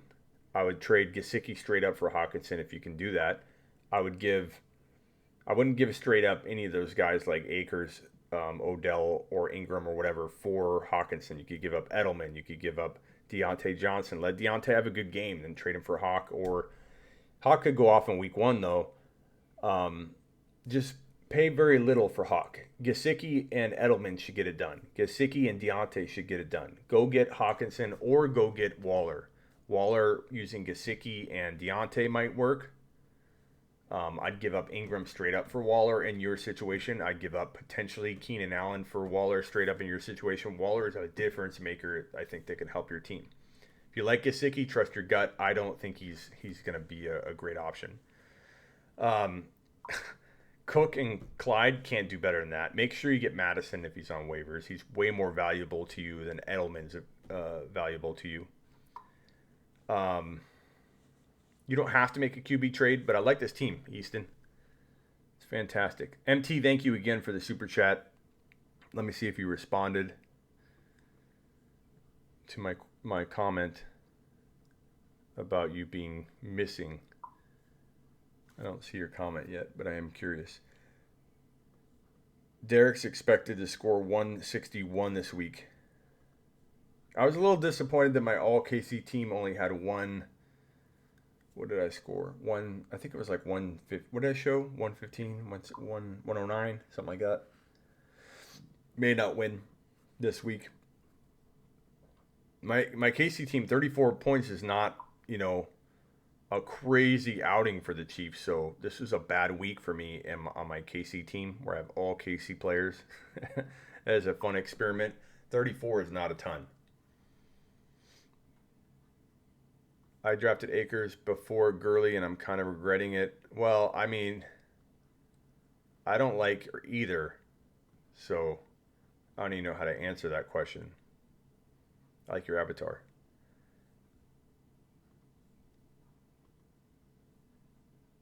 Hey, Smitty.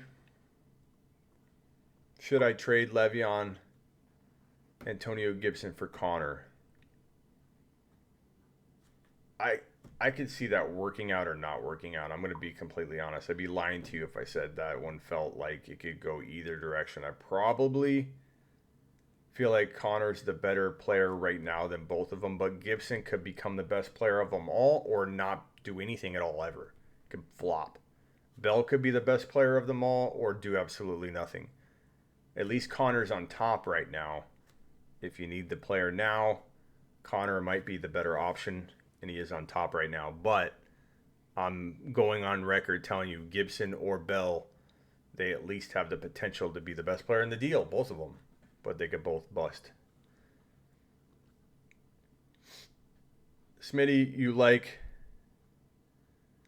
Minshew or Cousins better as a super flex? Probably Minshew. My team is Brady, Christian McCaffrey, Jacobs. I like it. Evans, Sutton, Diggs, Hunter Henry. Thoughts? I like it. Try and get Hollywood with Diggs somehow or Sutton. Sutton's hurt, but it doesn't hurt to try. Lamar Jackson, Zeke, Gurley, DJ Chark, Hollywood Brown, Gesicki, Monty. Who should I upgrade? Gurley, Gesicki, Monty. I could see you giving up Monty and Gurley for one player. Keep Brown, keep Chark, or Clark, as you've written in there. Keep Chark, keep Brown, keep Zeke, keep Lamar. Don't trade those guys. Figure out a way to get rid of Gesicki and Demont for like an elite tight end, or get rid of. I assume you have other depth, so I'm not trying to tell you to trade away guys if you have literally no one on your bench. But Smitty, here's my teams: Kyler Murray, McCaffrey, Jonathan Taylor, Allen, Galladay, Ridley, Hunt, Tyler Boyd, Hunter Henry. That's fire, bro. Hunter Henry for... Go get Hawkinson to back Hunter Henry up. Telling you guys, Hawkinson could fire. Hawkinson could be the next bust, but he has upside to be the next George Kittle. Freaking love Hawkinson. Attaboy scanners. Would you trade Hunt and A.J. Brown for Mahomes and Swift? Yes. Take Mahomes and Swift, and that's coming from the biggest A.J. Brown believer you can find. Swift's got enough upside to maybe hang with Hunt, bro, at some point at least. I mean, he may not. I think Hunt's better, but that could work out. Look at Mood coming back strong on the show. Thank you, Mood. I don't have any trades left, so is Herbert worth a bench spot? For the audience, it's a 14-man league. I draft the top 4 QBs straight, so I had to trade. I mean, he's worth a grab. I assume Jalen Hurts is gone. I'm predicting him to eventually take over for Wentz in a bold prediction. It's not a clear-cut, easy call, but like it's a bold call. I also think another crafty option is to go get Winston and just hold him if at all possible. Because Winston, if he got into that Saints lineup and Drew Brees is older, Drew Brees has had a shoulder injury in the past, it's not crazy to think that Brees could get hurt. So Winston's probably one of the better backup QBs in the NFL, not based on talent, but based on the talent he does have with situation. Like he went from one great situation to another great one. Like his inabilities and deficiencies are they're going to be masked in both. It's like a filter, on this guy. We won't know how badly everything will have a mask on it. So, without more details, it's hard to give you a lot. Like, I need to know every name available if you can post that, or and I'll try and look for your comment. But Herbert, yeah, I pick him up in a super flex just in case, but I think Taysom Hill is also interesting too in a very deep league. I have him in one league, and who knows if he gets any like run at quarterback or running back and gets involved in a lot of plays. He could be a guy that could score 6 points for you in a jam. He also could not play.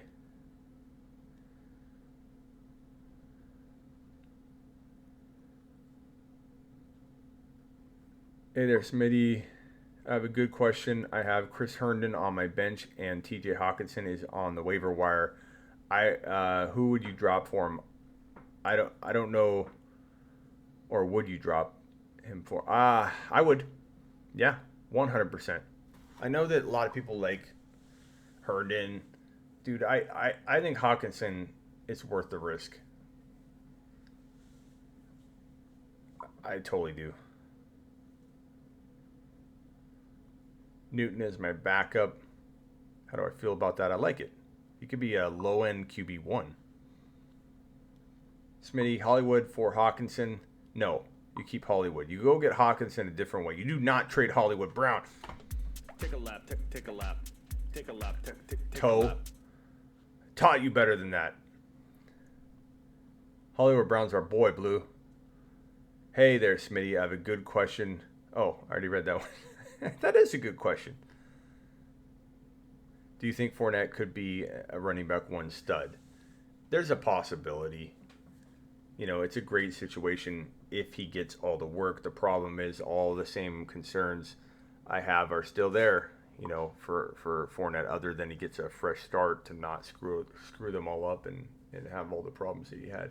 Thanks, man. I was sweating bullets because I didn't know if I'd be stuck with all these QBs.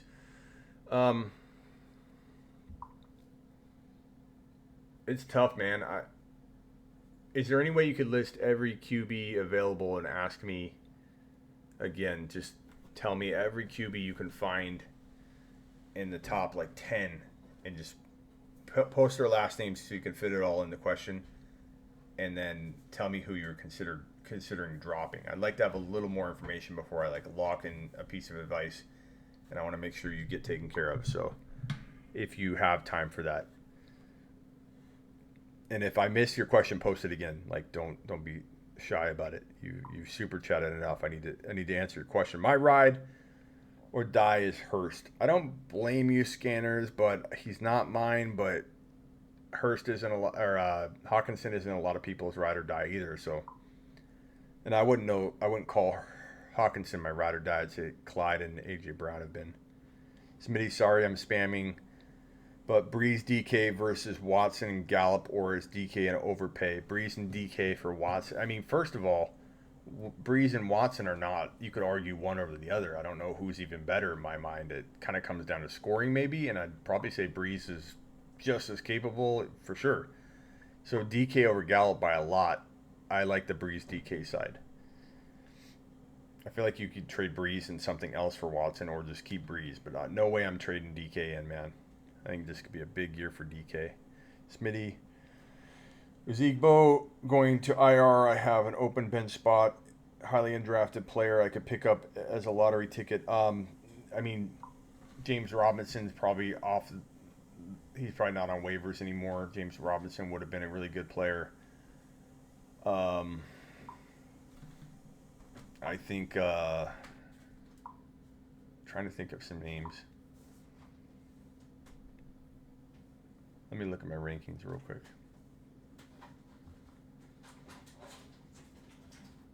I would probably say, if I had to, let me share my screen here.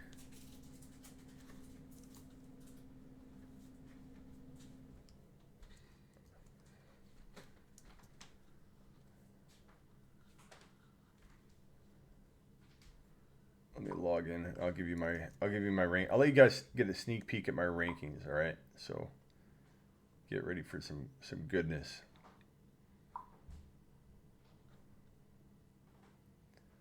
So James Robinson would be one. Tight ends, I think. That's tough, man. There's not a lot out there that I can come up with at the top of my head, so I got to look at my rankings. I got to find a guy for you. Okay, so here they are. Let me share my screen with you.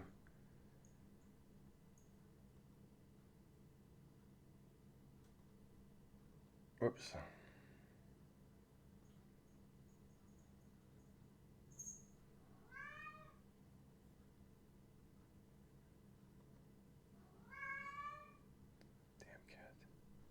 Damn cat. If anybody's got a tip on how to take care of this situation, let me know. Okay, so here are my rankings right here. So if I go down to the bottom, guys that I think could be values late. Kelly, Edmonds, even Hendy has upside. Washington's not there anymore. He's got to get bumped. Breda. Boston Scott's one that I would look at. Boston Scott. Chris Thompson's got some value, obviously. McFarland, I'd look to get. Nyheim Hines. Bryce Love's got potential. Wide receivers deep would be, I would say, Larry Fitzgerald's actually more attractive, I think, than people think at this stage of his career. Chenault's interesting. Lazard. Perryman. I think once we get into the Preston Williams and even Antonio Brown. Antonio Brown's an interesting grab in Dynasty. Let me show you guys my super rookie rankings. These rankings are off the hook. These are probably the most sought after rankings I have on sleeperu.com. They're only the rookies and sophomores combined. So every year the sophomores turn into juniors and they bump off the rankings and the new incoming rookies take their place. But I only have 2 years worth of players on this. You got DK Metcalf at number 2, AJ Brown at number 1, Jerry Jeudy at 3, CeeDee Lamb number 4, McLaurin, Hollywood Brown, Justin Jefferson. I think Debo is going to get a bump. This factors in some of his injury risk because even though these are dynasty mindset, dynasty does encompass the current year as well. So I think Debo deserves a nice bump. Clyde, look, almost double the worth of Jacobs, which is crazy to think about, and Taylor too. And this is the difference between like a $40 or $50 auction player right here, Jacobs, who's getting taken at like the 12 to 14 range, and the number 1 overall pick. Jonathan Taylor, Miles Sanders, J.K. Dobbins probably will climb ahead of Miles Sanders potentially if Sanders can't stay healthy this year. Swift, Gibson, Monty, Singletary. I know Akers is super low for a lot of you, but I don't believe that he's going to be a long-term option. But I think that as he gets more starts, he will climb up into the 7 to 6 range, even if just for trade value. Kyler Murray and Burrow and Daniel Jones literally are by themselves. This sophomore and rookie QB class is not that talented. Sum total. Like Kyler Murray obviously is, Joe Burrow and Daniel Jones and Locke. And then past that, it's Tua, it's Herbert, it's Minshew, Love. Hawkinson needs to be bumped. This is what's fun about looking at my own rankings. Every time I come in here, I find something I want to move around. And that's the one thing I do on sleeperu.com. You can see right here, sleeperu.com, is I keep year-round rankings. Year-round. They're always updated. And every time I come in here, I see something like this. Like Hawkinson's cracked my top bold predictions. I need to move him up. He needs to be higher than Fant.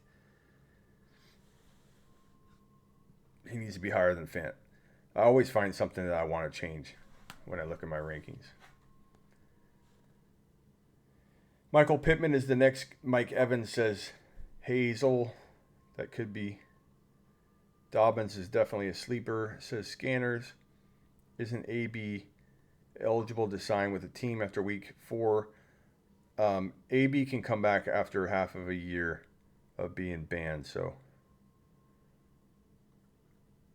MT is a smart move when it works every time. I think you're answering someone else's question. Mood, let me see if you responded to me.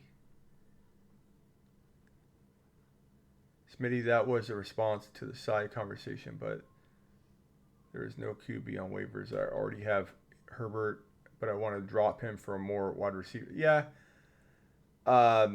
If you want to give me the wide receiver list, then I can tell you if he's worth it, but I need a deeper list. So I'll look for that if you don't mind posting it. If you don't have time for it, you can email me and I will respond to you. Not to everybody. I have my sleeperu.com membership, ask questions, but Mood can do that. Mood's on a different level with the super chatting. Mood is a super chatting maniac, so he gets special treatment. That's the way life works. Smitty, I got 10-man PPR, Russell Wilson, Ridley, Odell, Mixon, Clyde, Ingram, Flex, Carson, Bench, Gallup, Jordan, Howard, Edelman, Wilson, Ridley, Odell, Mixon, Clyde. It's pretty good. I think you're one player away. I trade Carson and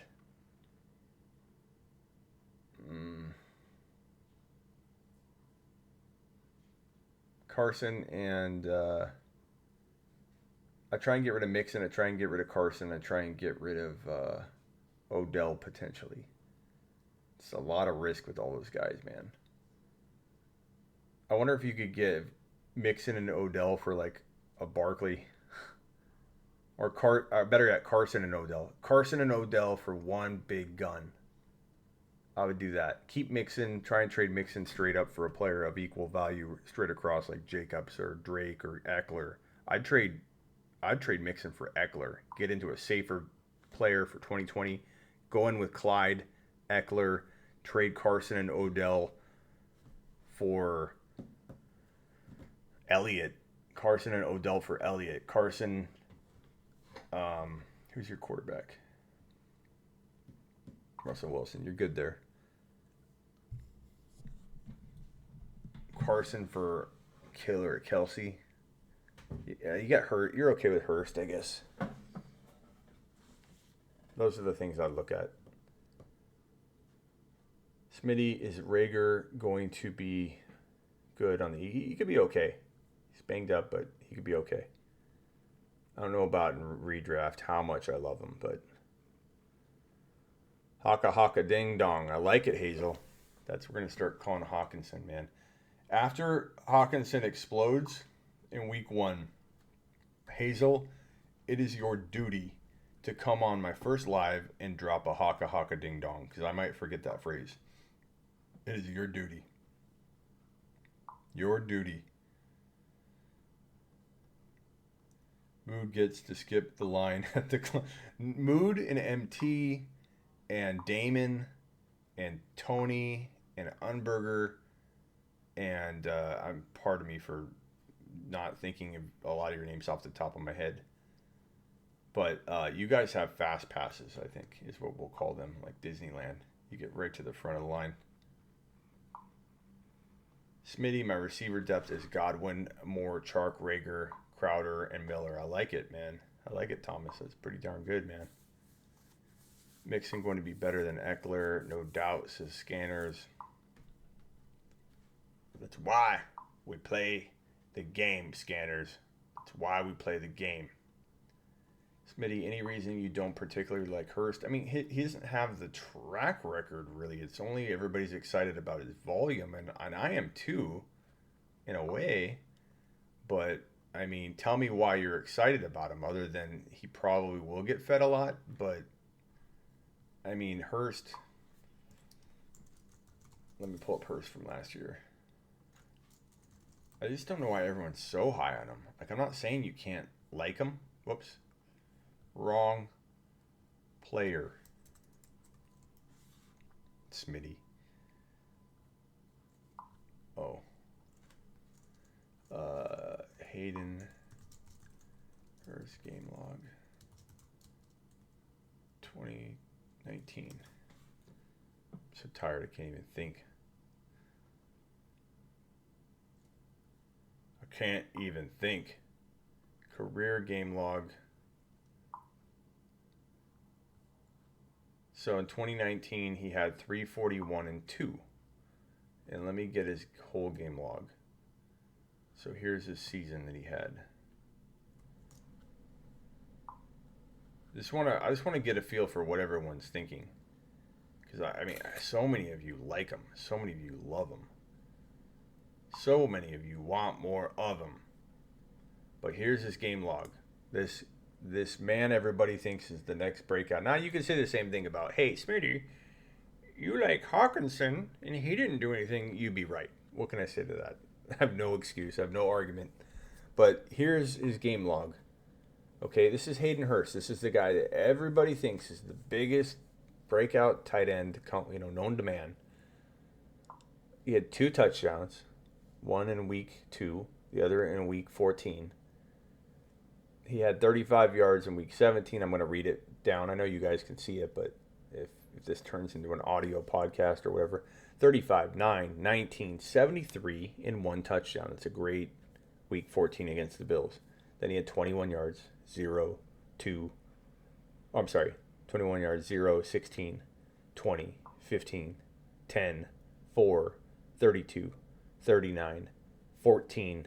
And then his touchdown in week 1 was a 1-yarder, so 1 yard and 1 TD and 41 yards. Like, what about this is screaming, get this man into your line? Like, I get it. Volume should be there for him in his new environment.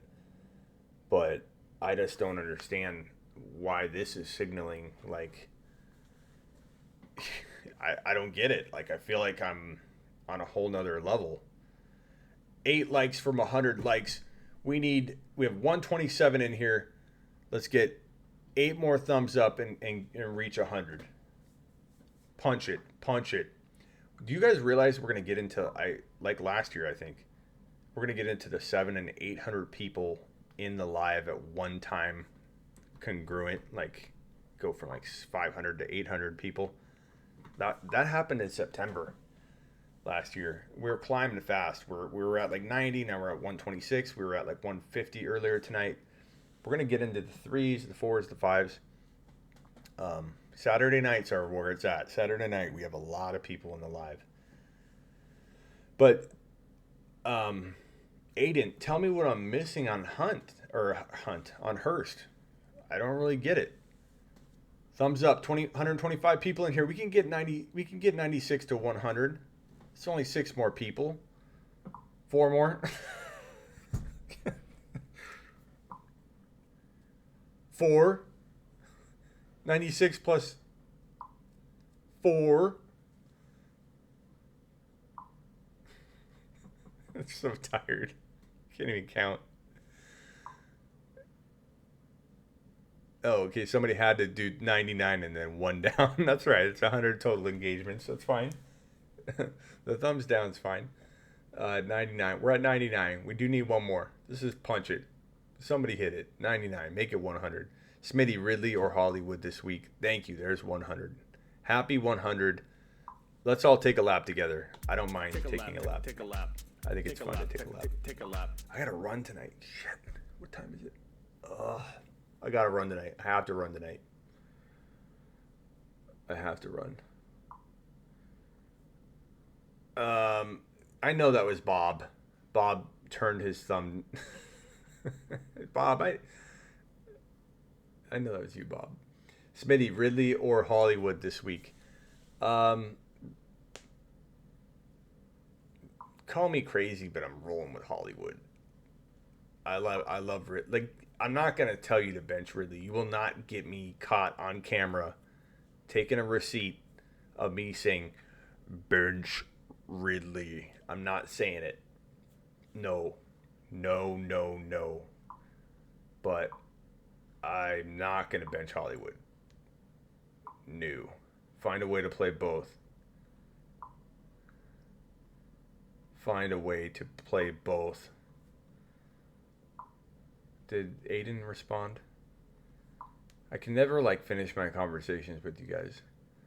but it's Atlanta. I get it. Tone says Falcons have like 120 targets open up. Yeah, I get it. Pure volume suggests he should do well, but he didn't have like the best year ever last year to like say that no matter who it is, they're going to deliver. Like that's basically what people are telling me, that based on the film and based on the numbers, Hurst looked okay. Like how is he for sure going to be this guy that's going to fill this spot, be that productive, for sure absorb all the targets? I just don't know. Smitty, your math good.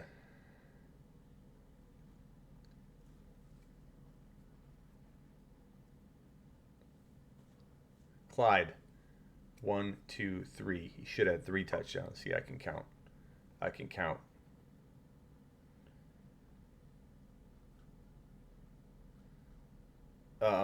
It's 105 right now, but we're on a little bit of a delay. Brady, Chris Carson. He's the next one. Brady, Christian McCaffrey, Carson, Godwin, Ridley, Gallup, Andrews. As you can tell, I'm losing my energy level. Low energy. Low energy. Big hands, low energy. I like that team. I trade Carson. I would try and get rid of Carson. Carson has some pretty good value right now, bro. You could probably go after a Hunt or a Mostert or a Jonathan Taylor, would be my thinking. Start one.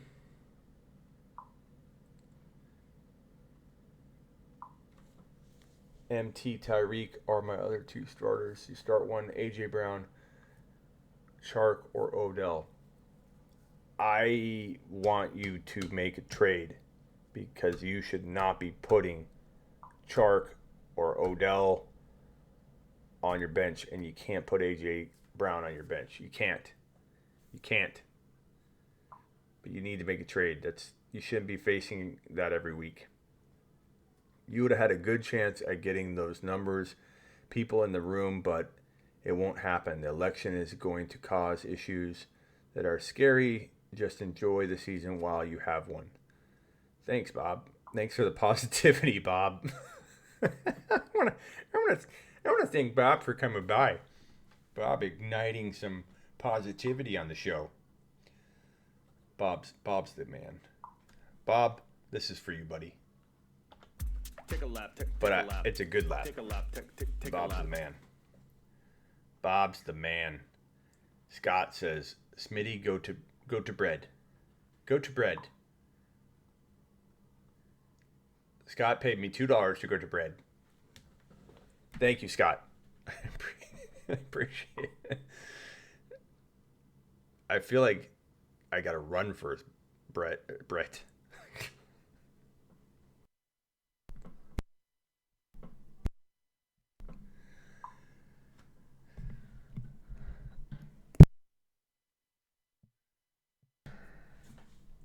Can't even talk.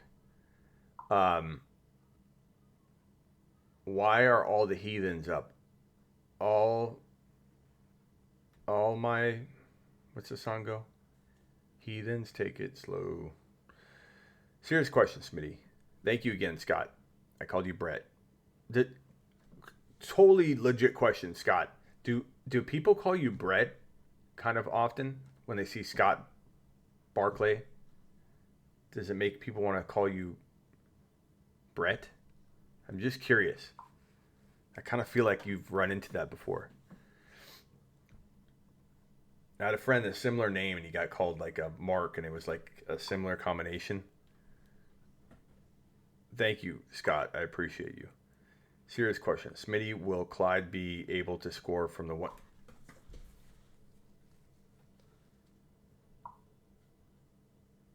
No, if this wasn't you, I'd be upset.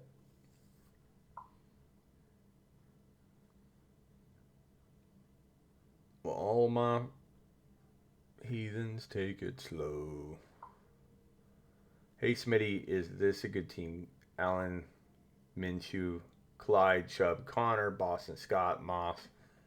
Zach Moss is your trading piece, Marcel. Moss could get you a bunch of value later. So get ready. Get ready to trade Moss. Ridley, Chark, Justin Jefferson, or ride it out. I mean, he could become a running back too for you. I mean, I like your team, but you feel like you could, if you had a big QB upgrade or a legit wide receiver 1 to set next to Ridley and Chark, that would be fantastic. Sutton had trade value. Now he's hurt. Man, I know Connor. Everyone loves Connor, but either wait on Moss and trade Moss for like a huge QB upgrade, or a play, or keep Moss but trade him when he gets value and be patient and wait, or you trade Connor, try and upgrade into a Lamar or Mahomes. I think it's such a critical thing to do for a team that already has Clyde, already has Chubb, already has Ridley, is get that big scoring piece to put on your board. That's what I do, but that's me. But I think you might want to be patient with Moss. That might be your ticket to getting something you shouldn't probably get come end of year, and people look at your roster and they're like, how the hell did you get that player? You'd be like, well, I traded Moss. Drafted a sleeper, and he broke out. Chark, Gallup, Boyd. I'm starting Chark, but I have to get your take anyway. Yeah, Chark, all the way. I mean, could you get it wrong? Could Gallup have a big game like Watkins? Yeah, he's very Watkins capable. Up, down. Boyd, same thing. But Chark feels like a wide receiver 1. When Clyde finishes 15 TDs, I think Clyde's going to have a monster TD season, man. Can't wait. Hot take, DJ Moore finishes as a top 5 wide receiver. Nothing wrong with that. I like bold calls, man. Good on you. Drop it bold, drop it hot, bring it in. I want to see him. I want to see your bold predictions. Show me your bold predictions, man. Show me yours and I'll show you mine. I think I'll be able to trade Kupp for Ertz and DK. If you can pull that off, Parker, you need to come back and tell that story. DJ is the real deal, says no. Noah's not going to stop about DJ Moore. Or I'm sorry, David Johnson. DJ Moore. David Johnson. He looked good. Sell him.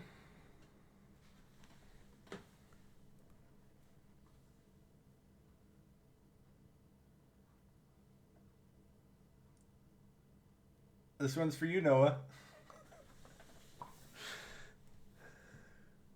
I've been wanting to do that for a couple weeks because you see this shadow here. I gotta get the lighting right. I'll do a whole show like that for Noah. Give you the dinosaur shadow advice, the whole show. Bold prediction: Baker won't be worth a 7th round pick. Scott's throwing salt in the wound because I timed out and picked Baker.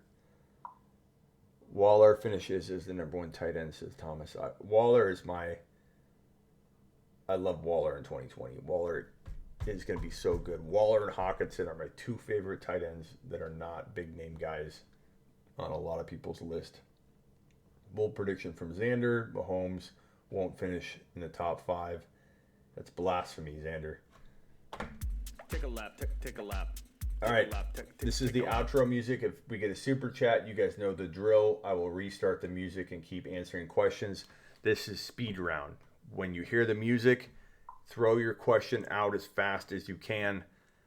Try not to spam the chat, guys, please. Wait a little bit before you repost your question. I don't want to see 5 in a row. That's how you get blocked. Not by just my mods or me. I don't block you. I don't have time. My mods will block you or put you in timeout. But the chat itself, YouTube will actually take your 4 or 5 posts in a row and tag you as spam, and then my mods got to approve every one of your posts.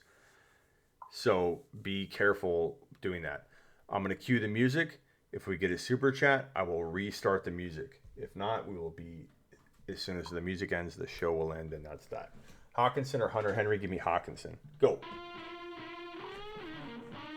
It's the music. Baker going to win your league? No. If Galladay's injured, should I start Rager or Edwards? We gotta wait and see on that one. But Galladay's, I can't tell you to sit Galladay even if he's like questionable. DJ did the same thing last year. You saw what happened. Ravens D or Eagles D? I go Ravens. DK Metcalf top 12. I say hell to the yeah on that one. Yeah, we're taking 2020 fantasy football, not 2019, says Noah. We're talking 2020. I got DJ in the 5th. Who else are you expecting to get? DJ in the 5th. I like that value, but you know, you could go get an AJ Brown potentially right now. You could get, you could probably get a 3rd or 4th round player. You don't have to trade him just straight for a 5th rounder, but you got good value. You got a good trade bait now.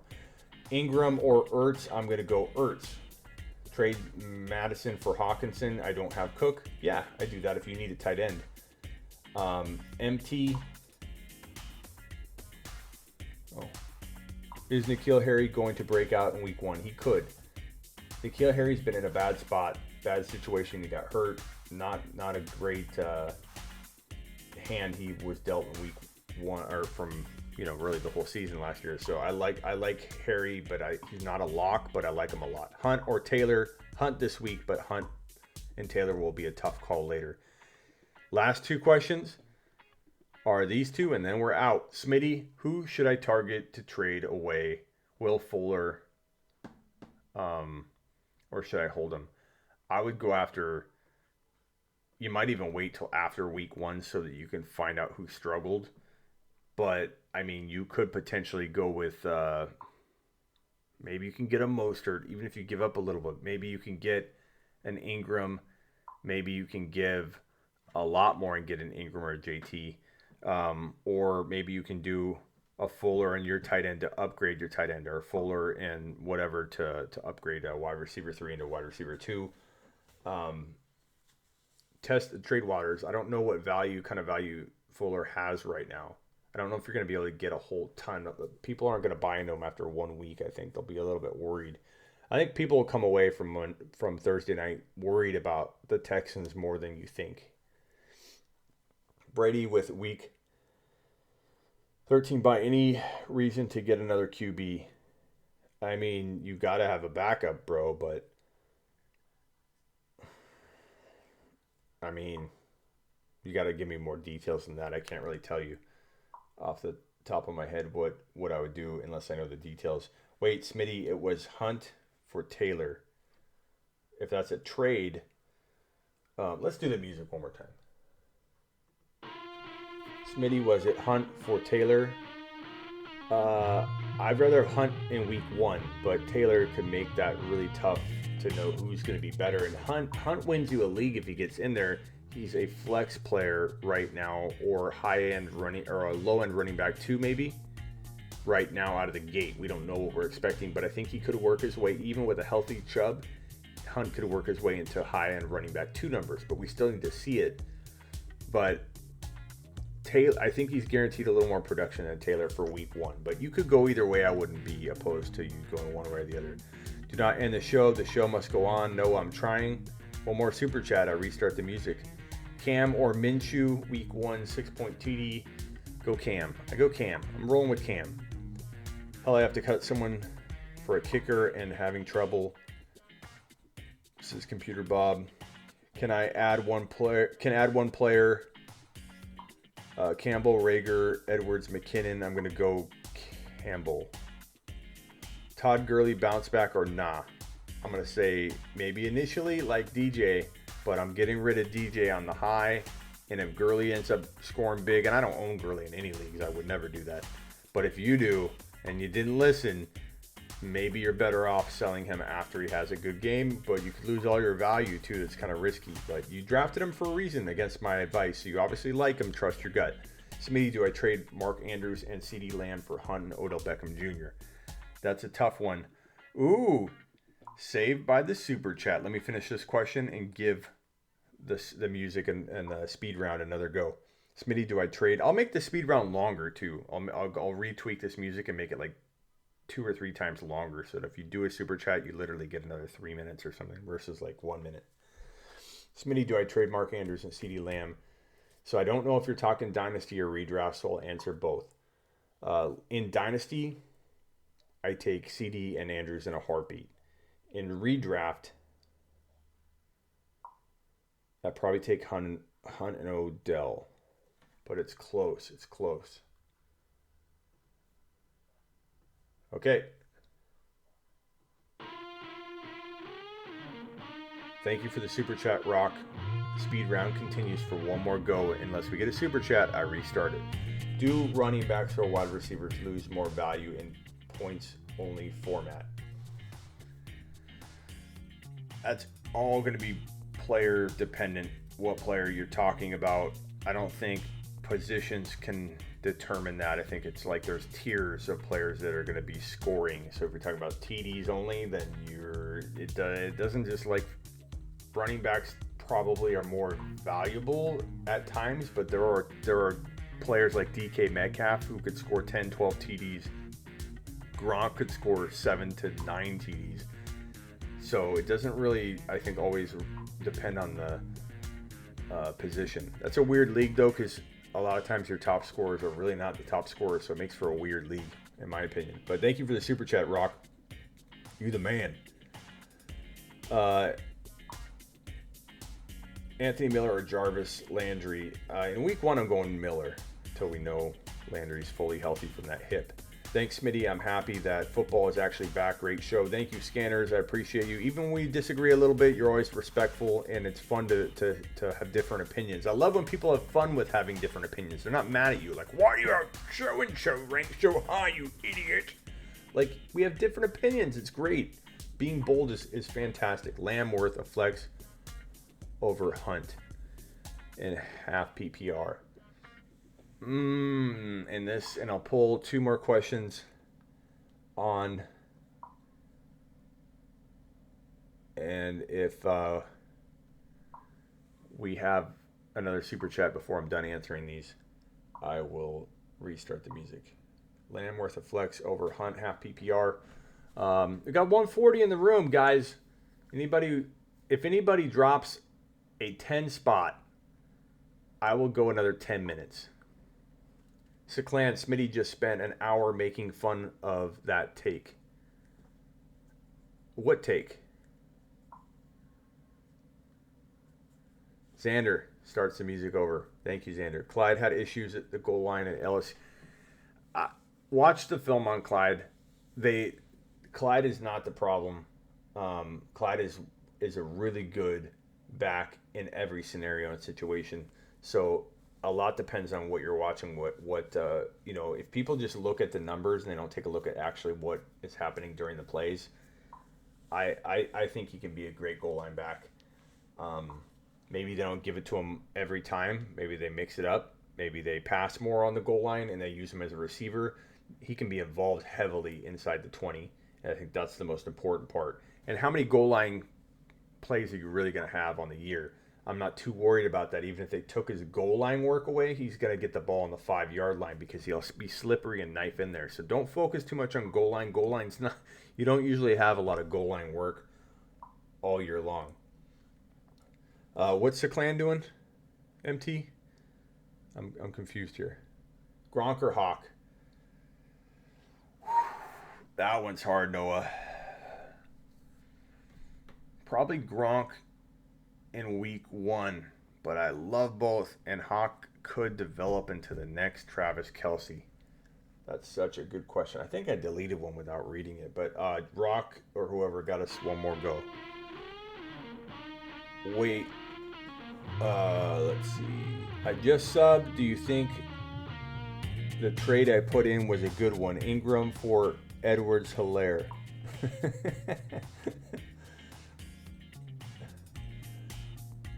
Gamer, you gotta be joking.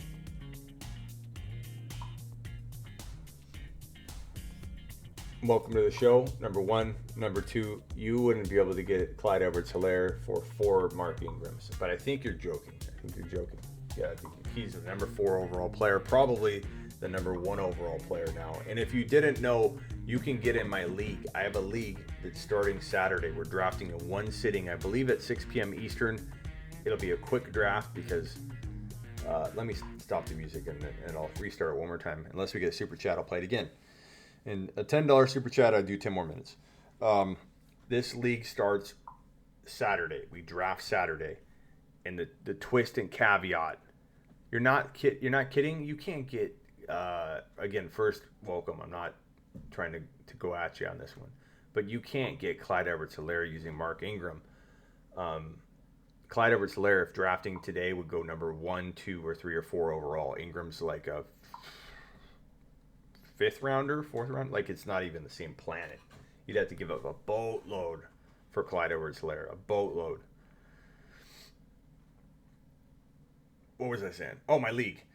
So this league, we're drafting Saturday, and the twist and caveat was that you knew what the Thursday players were going to get you, because when you draft them, you will get those week 1 points. So I said if Mahomes blew up or if Clyde had 150 yards and a touchdown, you would get Clyde's 150 and a touchdown. So he got 130. What did he get? 138.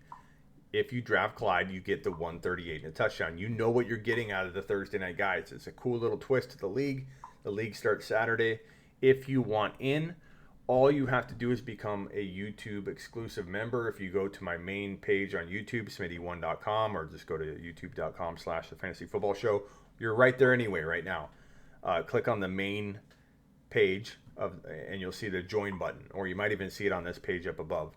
Click join. You can cancel anytime.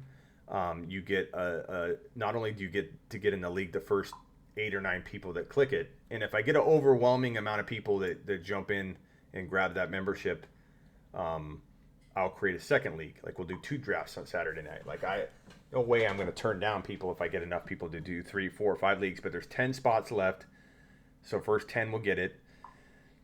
And you also get a Zoom link every Sunday morning, 1 hour before kickoff. Anybody in that exclusive group, we jump on a Zoom call and we talk start, bench, trade, all that. 1 hour before kickoff, every Sunday morning, you get that. You also get exclusive, at least one exclusive video per week that I send to my followers in that members only. It's usually like a training or a really cool like ADP breakdown, or hey, I got this cool trade tactic, stuff like that. You get that video, you get the Zoom call. You also get into my private IG group where you can talk amongst each other and I chime in as well. All of that, just go to youtube.com/The Fantasy Football Show. It should be right above you right now. Click that blue join button, and that's it. You got to probably go to it, or you can join this right here. Same. Let's see. Patreon/The Fantasy Football Show. Right here. Patreon.com/The Fantasy Football Show. You can also buy that. If you buy that, that's also a cancel anytime monthly thing. And you get the Zoom link every Sunday for as long as you're subscribing. Every Sunday, Zoom link, we talk right before kickoff for, it's 1 hour before kickoff for about a 40-minute call. 35 to 40-minute call. But we start 1 hour before kickoff. And then I go live on YouTube the last half hour or last 25 minutes. So we'll talk right before the YouTube call. We'll wrap it up, and then I jump on YouTube for the final 25 minutes and go live with everybody. So it's like a sneak one-on-one intimate setting. All right, last music intro. Good God, you guys are keeping me up late. Miles Sanders is out. If Miles Sanders is out, who should I start? Kareem Hunt or Antonio Gibson full PPR? Right now, Kareem Hunt. We don't know what Gibson's going to get. That's not for me. He's not. What is Seclan doing, by the way? Look at Scott dropping the 5 spot. Smitty, best trade value of Godwin, Chark, Fuller, or Hollywood Brown. Want to package 1 plus Drake for a top running back. Godwin, Fuller, or Hollywood Brown. Want to package 1 plus Drake for a top running back. I would trade. If you can trade Fuller, I don't want you to trade Godwin. I don't want you to trade Chark. I don't want you to trade Hollywood Brown. And Fuller just gained a whole bunch of value. Try and trade Drake and Fuller for Kamara. Drake and Fuller for... I don't think you can get Elliott, but... can't get Clyde anymore. But keep Godwin. It's not worth trading Chark and Godwin for one player. I'd be okay with you trading Chark or Hollywood if you're getting like one of the top 4 running backs. But I don't think I'm doing that unless I'm doing something to that level. Thank you for the super chat. Scott, you the man. Double A asking a question. Drake, Mostert, Parker for Kamara, Hurst, and Edelman. What side do you like better? Drake, Mostert, Parker for Kamara, Hurst, and Edelman. So Drake versus Kamara, Mostert. I like the Drake, Mostert, and Parker side by quite a bit because I think Drake could hang with Kamara all year. He might not, but he could. And then your worst case scenario is that happens, and Mostert and Parker are going to crush Hurst and Edelman. I like that. I like that Mostert side, bro. Smitty, I have a question, but here is not the place. I'll email. Okay, Bob. Bob, it requires a lot of ointment and rash cream. I know you said this isn't the place for it. I'm just telling you up front. Get some ointment or a rash cream on it right away. Thoughts on Rager? I like him at the right price, which could be waiver wire cost, or Ertz and Marvin Jones for Waller. Yes. I mean, honestly, you should be able to get Ertz for Waller straight up, but I do it. I don't care if the values are a little off, but do I give Marvin Jones too? Probably. I want my guy. I'd overpay for that. I don't care. I don't care about that little overpay. Smitty, who do you... We got a Patreon. Somebody's grabbing one of those spots. Attaboy. I'll send you a link soon. Smitty's the best, always live and answering stuff. Thank you, Double A. Thank you, Double A. Oh, hit the music again for Scott. Thank you, Scott. Scott dropped it. Dropped it like it's hot. In a non-PPR standard week 1, who do I start? Keenan Allen or DJ Chark? I love that somebody an hour ago heard me say, well, I'm probably going to get off. Now we're at 2 hours and 27 minutes. Who goes longer than me randomly? Like randomly. Who goes longer than me live on YouTube or Instagram just randomly? 2.5 hours. Who do I start? Keenan Allen or DJ Chark? I'm going Chark, but that's pretty close. What do you think of Dalvin Cook this year? You got to cuff him to Madison. That's a must. But I think top 5 to 6 running back numbers are totally possible. And that's another running back you could go after. Double A, or who I think it was Double A that asked that. He's good. He's a big enough gun to maybe give Drake and Fuller for Cook. W says Smitty's the best. Thank you. You're the best. W. You're the best, bro. Smitty, who's your number 1 buy low and number 1 sell high? My number 1 sell high, David Johnson, because everybody seems to love him right now. He could do okay, but if you're selling high, how are you going to have a problem? How are you going to be in a bind? How are you going to lose sleep at night? If you're selling high and you're buying low, you should be okay no matter how David Johnson finishes. Sell Gurley high, David Johnson high. Miles Sanders, too late to sell high, but I said that all offseason. Now, he could come back and be okay. Another Patreon's grabbing a spot. Since Scott did a $5 one, I'm going to give you another go. Last one, unless somebody super chats. Smitty going all night, says Scanners. Attaboy. Attaboy. Anybody wants in the league, you got to be a Patreon member, and the league draft Saturday, and there'll be prizes. It's free to enter, but there'll be prizes. There'll be giveaways. The winner is going to co-host a show for me for at least a segment. Jacobs or Clyde? I'm going Clyde, baby. We just saw what what Clyde's capable of doing. Thanks, Scott. What would we do without you? MT. The crazier thing is you said I'm going to grab a drink from the fridge real quick over an hour ago. And lost, yeah, damn it, forgot to get a drink. Newton or Allen? That's tough. That could go either way. That's like asking me, is the show gonna go 2 hours or 3 hours? I don't know. I'd probably lean Allen until we see Newton a little bit. You know what I mean? Like, I like Newton in some spots. Like, if you're comparing a very shaky quarterback, or like Cousins versus Newton, I'd probably lean Newton. Cousins is okay. He could surprise, but I hope Miles Sanders comes back and does okay. He's my running back 1 in a 10 team. Yeah, I know a lot of you are going to be upset about that. Hey, I've drafted and supported an injured guy too, Mike Evans, but I think Mike Evans is going to fire as soon as he gets back. He's going to light on fire. So I'm not worried about Evans. Hopefully nothing gets worse, but Calvin Ridley will be a top 10 wide receiver, says Watkins. I don't think that's unrealistic at all. Way to keep Smitty straight. Thank you, Bob. Go grab a drink in the chat when you finish it, Scott says. I got to run now, though. Maybe I'll run tomorrow. Yeah, I'll run. I'll get a drink. I'll get a drink.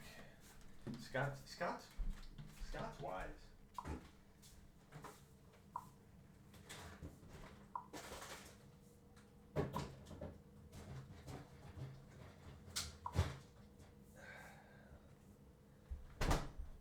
Scott's beyond his years. Scott acts like as old as Noah probably is.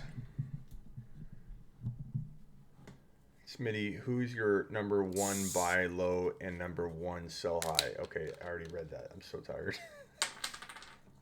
No, I didn't do the buy lows.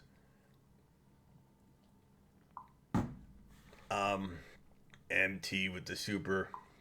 MT got at least 2 more, 3. We'll go 3 more music plays. Thanks to MT. Buy lows, Hollywood. People are doubting my Hollywood prediction, so I know he's a good buy low. Hawkinson. People are crapping on my Hawkinson prediction. I know he's a good buy low. Mostert seems to be doubted a lot right now. People are freaking out about Brady right now. Evans, buy low on Evans, even if he's hurt. Jonathan Taylor, people are freaking out about. Even I'm telling you to bench Taylor over some guys in week 1 because we're worried about his workload early on, but he's still a great buy low. MT Super Chat says, let's make the KC and run it. Let's make like KC and run it back, fam. Smitty, be good to each other. Thank you, MT. Don't leave. Scott dropping another. Scott, you guys are good to me. Dude, go to bed. I was kidding. No, Scott, we're good. On top of that, you just got another 2 music plays at least. So we have 4 more minimum music plays, outro loops, and speed round questions to go to bread. Go to bread. Why so high on Hawkinson? Because of the Galladay injury? No. Well, he'll get more targets, but no, Hawkinson, my eyeballs are the only reason. There's not a whole lot to go on other than his college film, which is fantastic, but a lot of college players look good coming in. But Hawkinson, 100 yards and a touchdown in week 1. Looked fantastic. Passed my eye test. Stats were there. Stats and eye test. Tangible things. Week 1 looked phenomenal. Got hurt. A lot of good talk about him in camp right now. Or camp. Heading into week 1. God, without the preseason, we don't even know how to talk about the offseason. Like, we don't even know when camp happened. Is anybody else confused about, was there even a camp?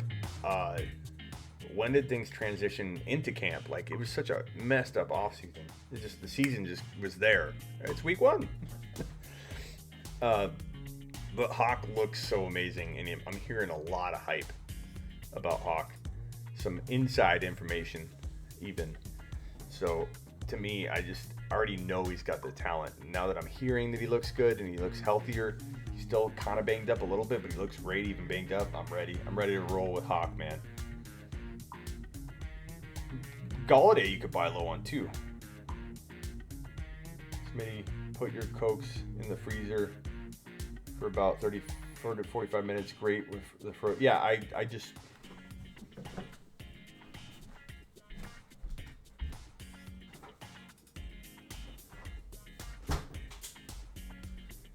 when I went to go get my Coke last time, I accidentally froze 2 of them because of that.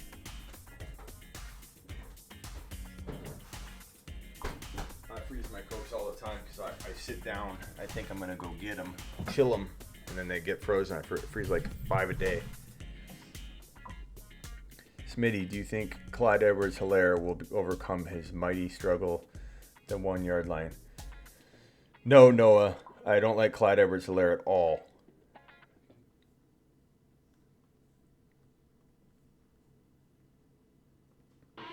Is Drake all good with his injury? He seems to be. The Cardinals didn't even put him on the injury report, bro.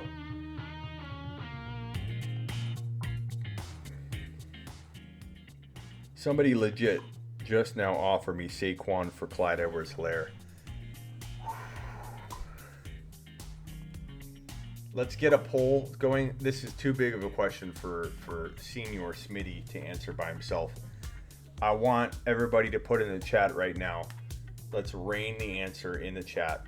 Barkley, Clyde. Just type the name. Clyde, Barkley. Who do you think who do you think gaming should retain or trade for? Type Clyde, Barkley, go.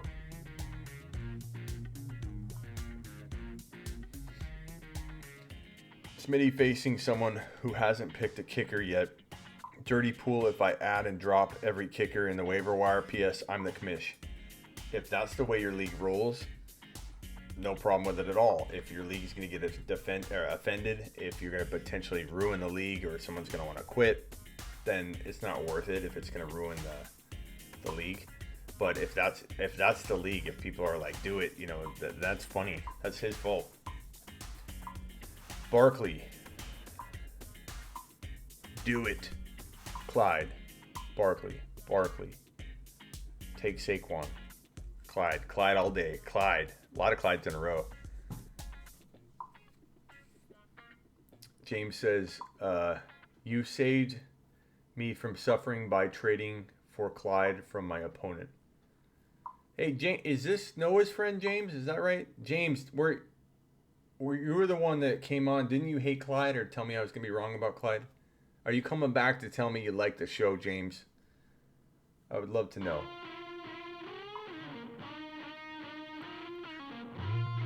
Smitty, James Ross has Mixon and Sanders. Can you tell him he's screwed?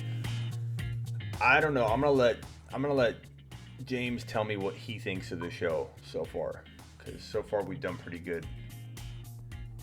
And what was that other question? Smitty, you're already carrying me in this league while James Ross is suffering. I'd love to know if James likes the show now. At first he didn't. Clyde F. New York Giants. Clyde. Barkley all day. Clyde has chances for touchdowns. Barkley. Clyde. Barkley. Clyde.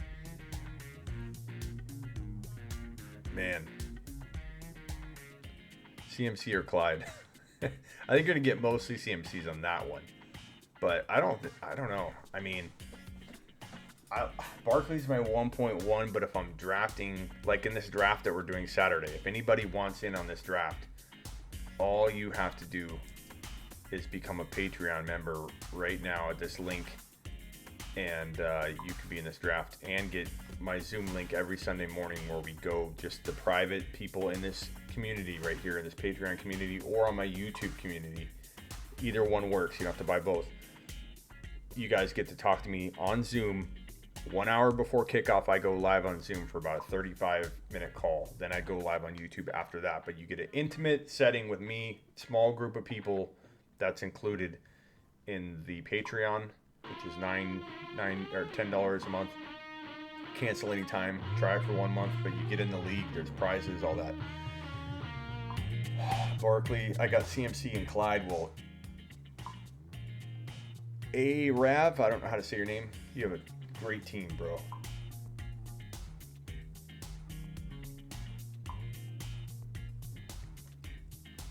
What did James say? Did James say he likes the show?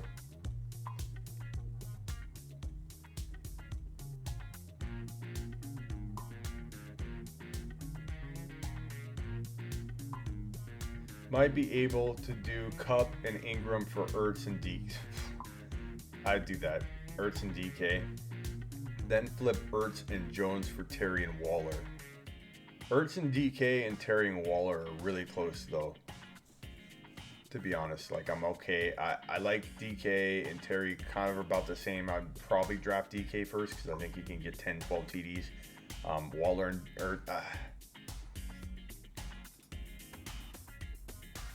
I'd rather Terry and Waller, I guess. Yeah, man, do that. See if you can do that. The triple flip there. Triple flip. Thoughts on Fuller and Dino? I don't think Fuller's going to stay healthy, so I would trade him.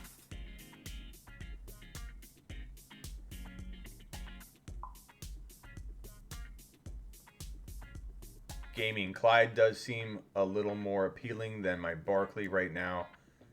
Just at the fact that I think this is the last outro song unless we get another super chat. I appreciate all of you. We've been live for 2 hours and 40 minutes. Maybe some super chatters will keep us going 3 straight hours. Sorry if you answered this already. Any concerns about the failure to convert at the goal line for Clyde Edwards-Hilaire? Justin, tell me you're joking, Justin. Tell me you're joking, please.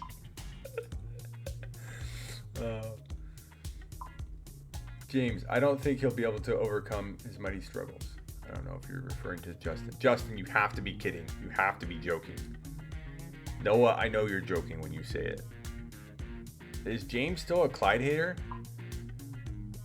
I hope James is not a Clyde hater still. James, bro, you're in the wrong. This is like walking into a cowboy bar and be like, Cowboys suck.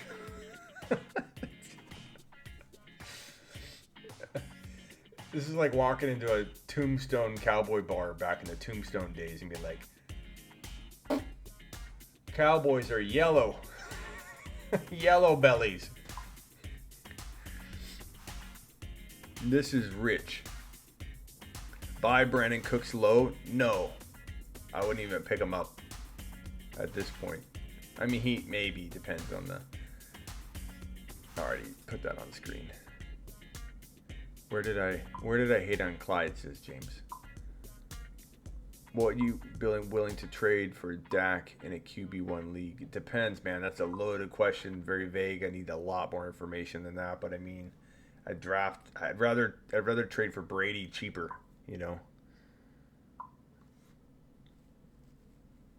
Would you trade Juju for Godwin? Matt, of course, Matt. I mean this with all respect, but Take a lap. Take a lap. Matt, Take a lap. Godwin is a top 18 overall player, and Juju is like third, fourth rounder. You don't even know where people are valuing him. If you pull this off, Matt, you will be able to afford a shirt because you will win your championship. I want you to take a lap, though, in celebration for being in this position of glory to go get your Godwin using your third or fourth rounder Juju. If you drafted Godwin and Juju around the same, or if you drafted Juju around Godwin, then pat yourself on the back for finding an opportunity to get out of that. Fantastic, Matt.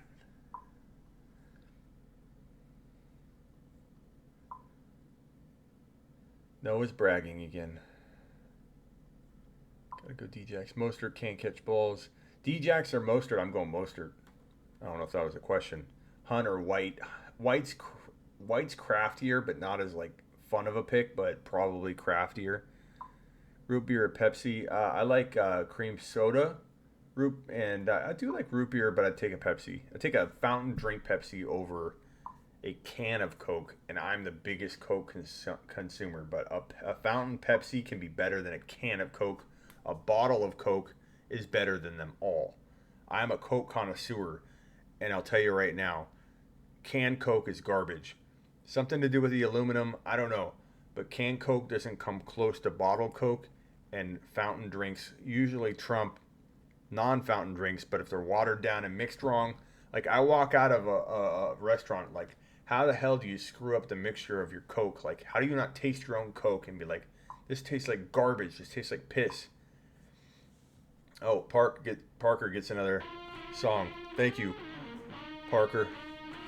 Thoughts on Rodgers? I love Aaron Rodgers at his value, which in trade, if you want to, I like equating back to draft value because I think it gives you a good perspective of where a player is going.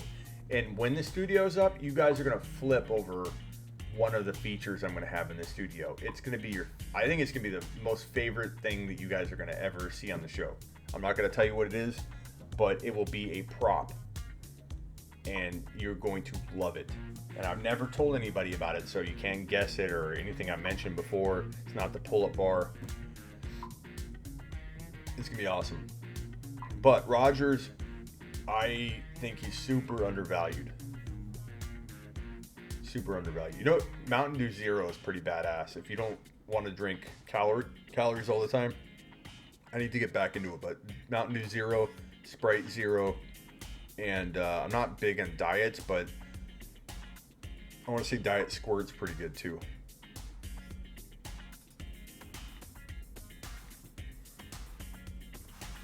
Clyde Edwards-Hilaire for who? McCaffrey, Barkley, Zeke, or keep Clyde? I think you got to get McCaffrey. I think you have to consider Barkley, especially if you have Clyde ownership elsewhere. I'd probably take Barkley if I had a lot of shares of Clyde. If Clyde is only on one team, don't trade that man. You will be very. I'd rather keep Clyde and lose than have no ownership of Clyde. Clyde's going to be so fun to own. Like, tell me, even if you win. Even if you're not winning your week, tell me you didn't have so much fun watching Clyde tonight. It's so fun watching him in that offense. And he reminds me of Priest Holmes, not in the way he plays, but in the entertainment value, the excitement on every carry. Every time Priest Holmes touched the ball, you were just excited that he was going to score a touchdown.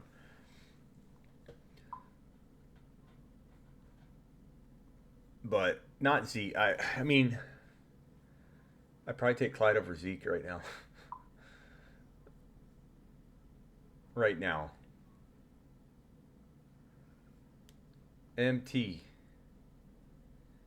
I usually can't show them because they're a tad aggressive. They're basically just for me, but I appreciate them.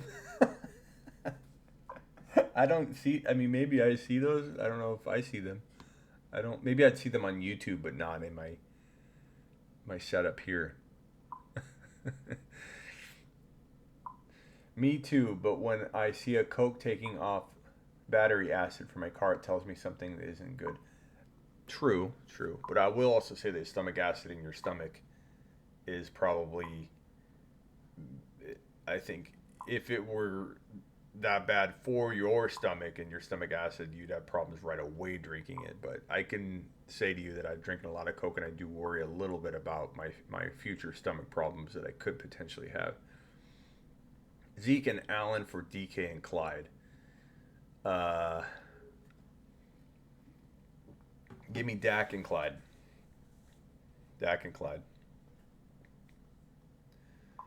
Do you think Clyde gets more passing work? Yeah, because he got none. Absolutely. He could catch, even with the 0 start after week 1, he could have 55, 60 catches in 2020. I think they ease him in. It was COVID offseason. It was, let's get the guy the ball, baby steps, and getting him involved. And baby steps means starting week 1, getting 25 carries on the ground.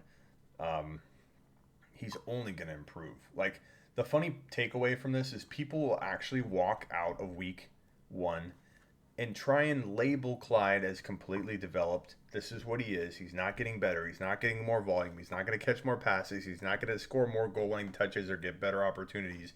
Everyone's going to assume that this is what it is. It can only get worse from here. He could improve, people. He can improve. Clyde could get better. I don't understand why everybody's so weird about this. Like, winning scares people. Knee-jerk reactions to this is too good to be true. He was a rookie debuting his talent tonight. He was 5'7", 5'7" when the game started. He was 5'7" when the game ended. So no, not worried about how tall he is. Were you worried about how tall he was when he scored his touchdown? Did the defenses on the field in the NFL get made kind of not like fools? They did a good job wrapping them up sometimes, but did he run circles around people in the pros on Thursday night in week 1, similar to how he did all throughout college? The answer is yes. I'm not worried about Clyde at all. Smitty, will Clyde be able to catch more balls this season? Yes, Noah. Yes, Noah. Yeah, he was only going to get 15 carries tonight. What's the worst, Tevin Coleman or Shanahan? What's worse, Tevin Coleman or Shanahan for Mostert's value?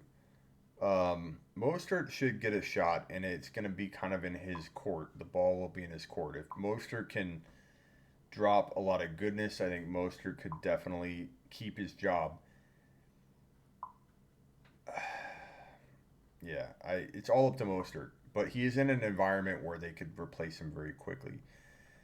Coven says, Smitty is still alive. My God, most dedicated analyst. Thank you, Coven. Thank you, Coven.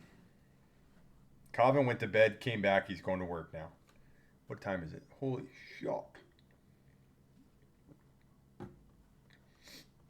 Start 2 running backs this week. Sanders, Singletary, or Monty. Oh, sorry, Jorge. I didn't mean to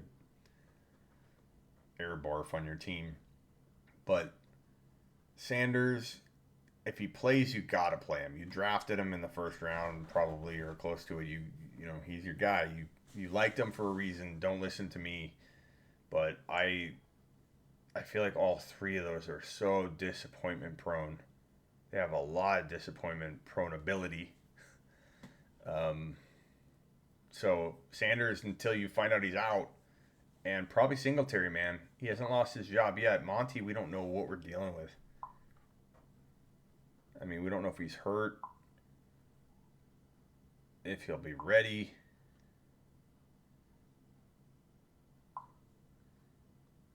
MT says, Scott Aggressive Computer Bob is easily my second favorite thing about that has ever happened in this chat besides timing out James Devlin.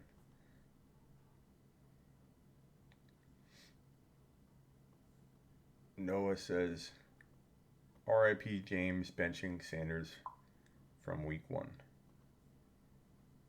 Don't start Monty, says Scanners. I thought I was supposed to go to bed. I think we gotta wait 7 minutes now because we gotta hit 3 hours. Then I'm going to bed. Start Sanders, drafted 3rd round. That's good that you got him late. That's good value there. I would have probably paid 3rd round value for Sanders too. So if that gives you a sense of where ADP can change my mind, that is it. Start Sanders, Ridley, or Woods. I'd probably go Ridley if I had to pick between those 3 right now. But if Sanders is a go, he's actually doing really well, then you might want to roll with him. But Ridley's probably safer.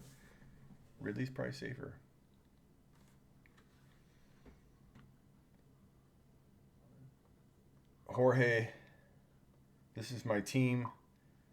Lamar Jackson, A-Rob, K. Allen, Schuster, Sanders, Singletary, Kittle, Cup. Pretty good. Pretty good. Pretty good. I sell Cup. I sell Cup on the high. I sell Singletary if you can. I sell Sanders on the high. It's a good team, but it's loaded with a bunch of risky players. I love Lamar. I love A-Rob, and I love Kittle. I would potentially look to move all the other parts around, trading a Sanders in for a Drake or an Eckler. I'd trade Sanders for Eckler straight up right now. Maybe you can't even get that because he's banged up, but I do that. I feel that's safer. I trade Keenan Allen or Juju with Singletary for one big, better player. But that's me. AJ Green, at 100%, would you start him over D Jackson or Slayton? Maybe, but Slayton's kind of crafty, but maybe. Maybe I'd start AJ Green. They say he's a go.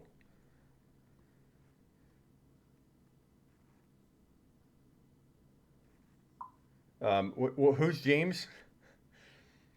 Who's James now? I must have missed that. I'm catching up on that. I miss a lot because I'm reading one comment out of like 10. But who's James now?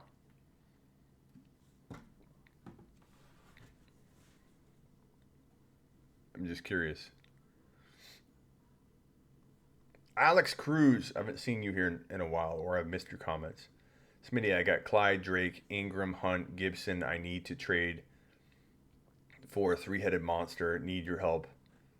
Wide receivers are Galladay, Woods, and Green. So you want a three-headed monster, eh? So Clyde, Drake, trade Ingram and Woods for Zeke. Ingram and Woods for Cook. Ingram and Woods for Kamara. And if you can't pull that off, Woods and... Or you could go Drake and Woods for McCaffrey or Barkley. I don't think Ingram is enough. Elliott's enough. You could maybe trade Drake and Woods for Elliott and something. You could do that, Alex. But Alex, glad to see you here, man. Alex Cruz.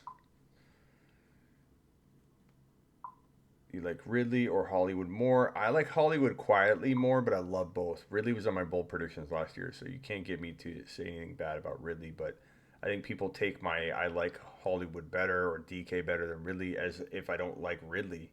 It's just I like those guys more. David Johnson will prove you wrong. Thank you, Noah. Appreciate it.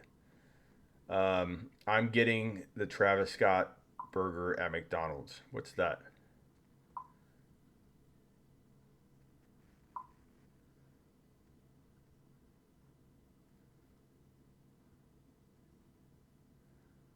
Is Madison worth holding if you have a good waiver wire target? Depends on the target. Like James Robinson,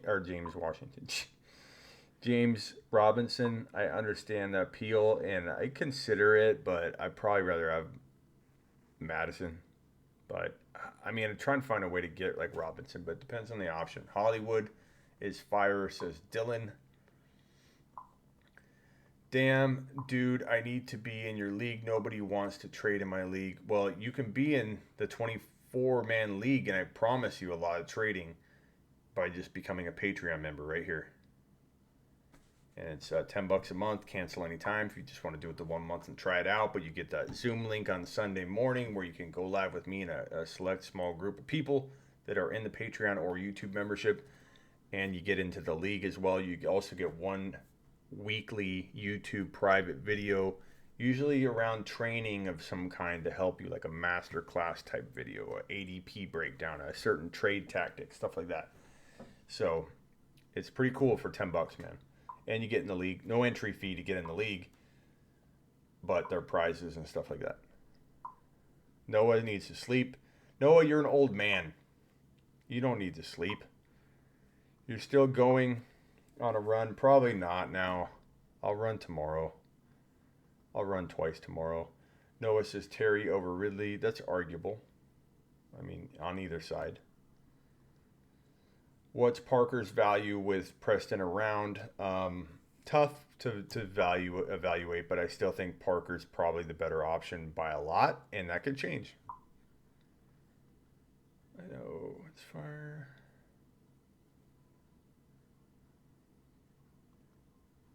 I had that burger 2 nights ago. What is that? What are you guys talking about? What burger? And who's Devlin? I even missed the replies. Do you want Skip and Shannon?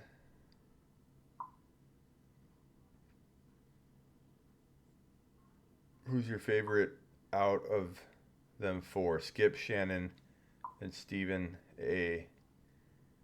I don't know if I love any of those guys. Shannon Sharp, maybe? Yeah, Shannon Sharp. Smitty doesn't know the Travis Scott burger. I don't know what you're talking about. I mean,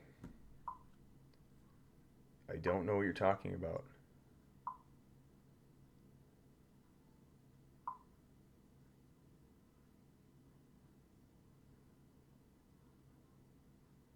Who's James? I'm still looking for that.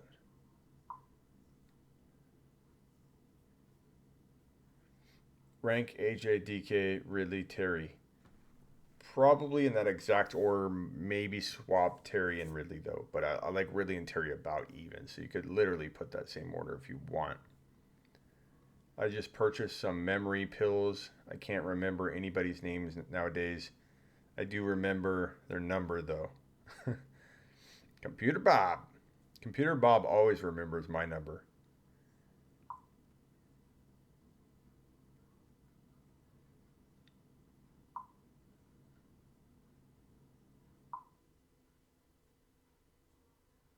It's Travis Scott's meat. I don't know what, I feel like, I don't know what's going on here. Let me look it up.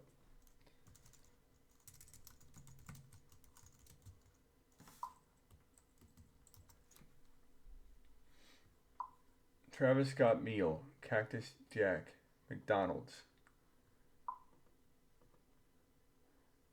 The Travis Scott, Cactus Jack's favorites. Travis 3 McDonald's favorites, all 4 for $6. Order yours today.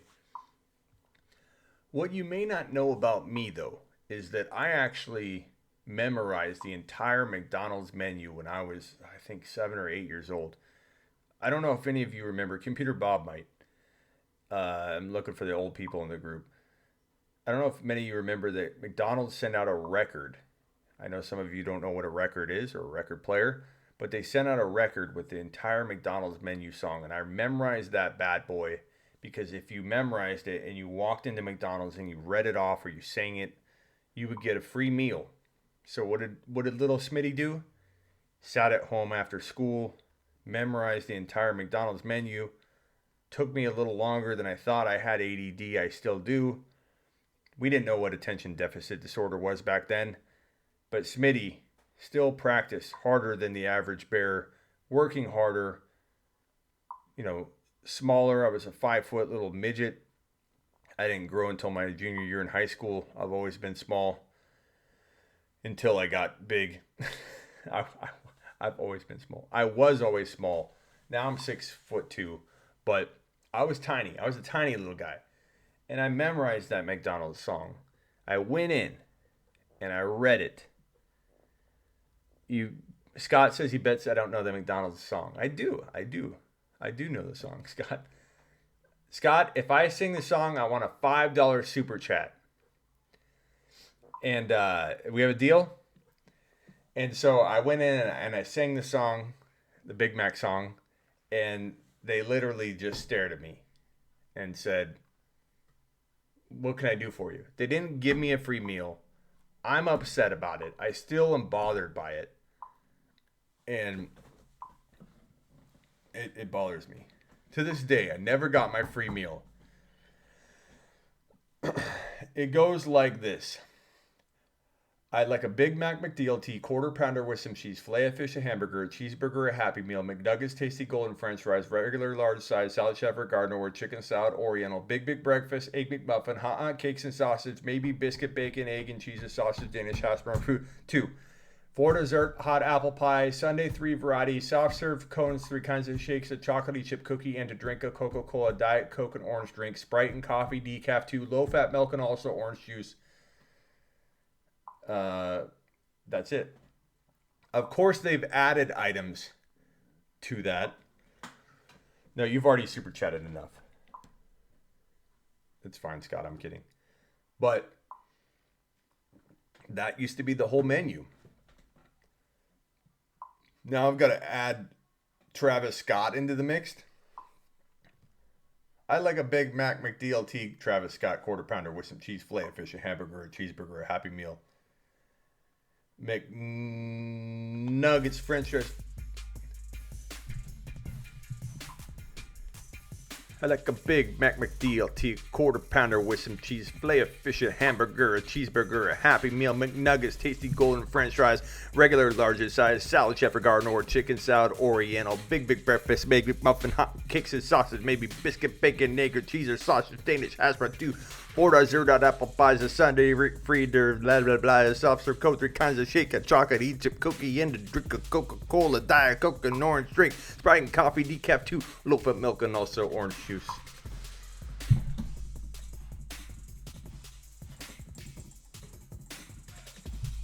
Boats and hose.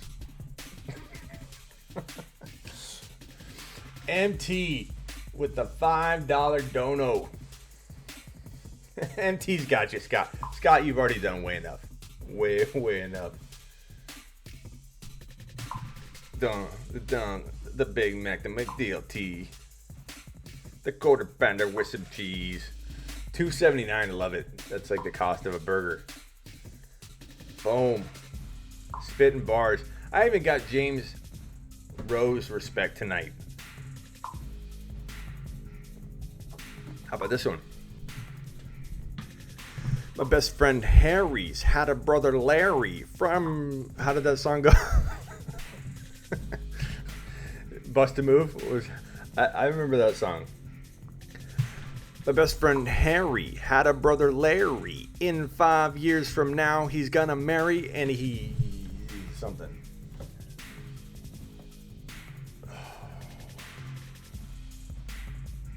Alright, I think I'm done. I think I'm done for the day. I've dished out the McDonald's menu. It's all muscle memory, Dylan. Muscle memory, even your words.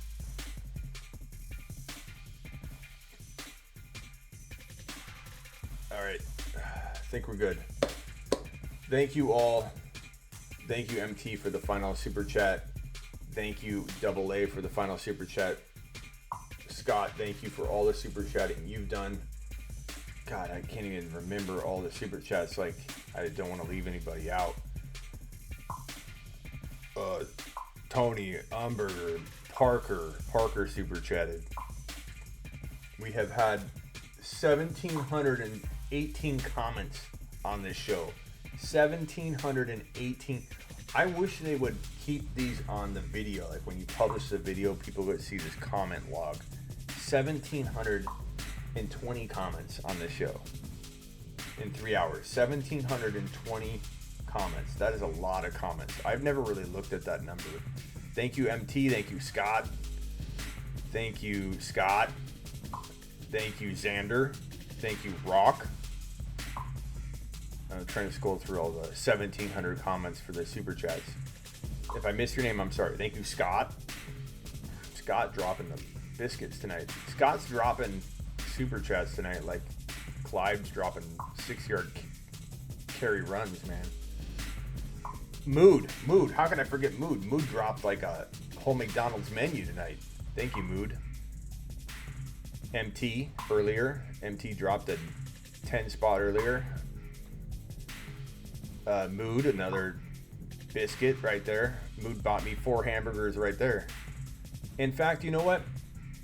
I'm going to go on a YouTube live to a McDonald's and I'll very casually be like, could I get a Big Mac, McDLT, quarter pounder with some cheese, filet of fish, a hamburger, a cheeseburger, a Happy Meal, McNuggets, tasty golden French fries, regular, largest size salad, Shepherd Garden, or chicken salad, Oriental, big breakfast, egg McMuffin, hot cakes and sausage, maybe biscuit, bacon, egg, or cheese and sausage, Danish hash brown, 2 4 dessert, hot apple pie, Sunday, 3 varieties, soft serve Coke, 3 kinds of shakes, a chocolate, 8 chip cookie, and a drink of Coca-Cola, Diet Coke, and orange drink, Sprite, and coffee, decaf, 2. And also low-fat milk and orange juice. I forgot that at the end. For you, I'm going to go into McDonald's and casually drop those bars for you to say thank you for tonight, to say thank you for the 1732 comments, to say thank you for all the super chatting you have been doing tonight and every night. And we've got Derek. Thank you, Derek. Thank you, Derek. Derek. Thank you, Tony Turley. Thank you, Stuart.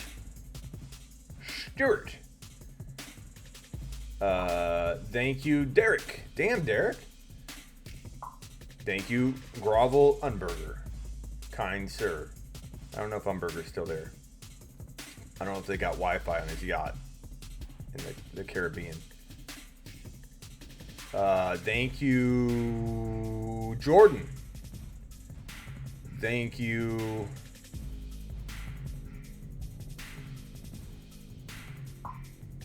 Damon Moneyballs. Clayton, I forgot about. So I think I got all the super chatters. I'm not positive. If I missed any of you, please forgive me. I know not what I do. Please forgive me. I can't stop thanking you. Take Mrs. Smitty to McDonald's date. Attaboy. I will. And then while we're done, we'll brush our teeth with Crest. Crest has been shown to be an effective decay preventive dentifrice that can be of significant value when used in a conscientiously applied program of oral hygiene and regular professional care. That used to be on the back of a Crest toothpaste.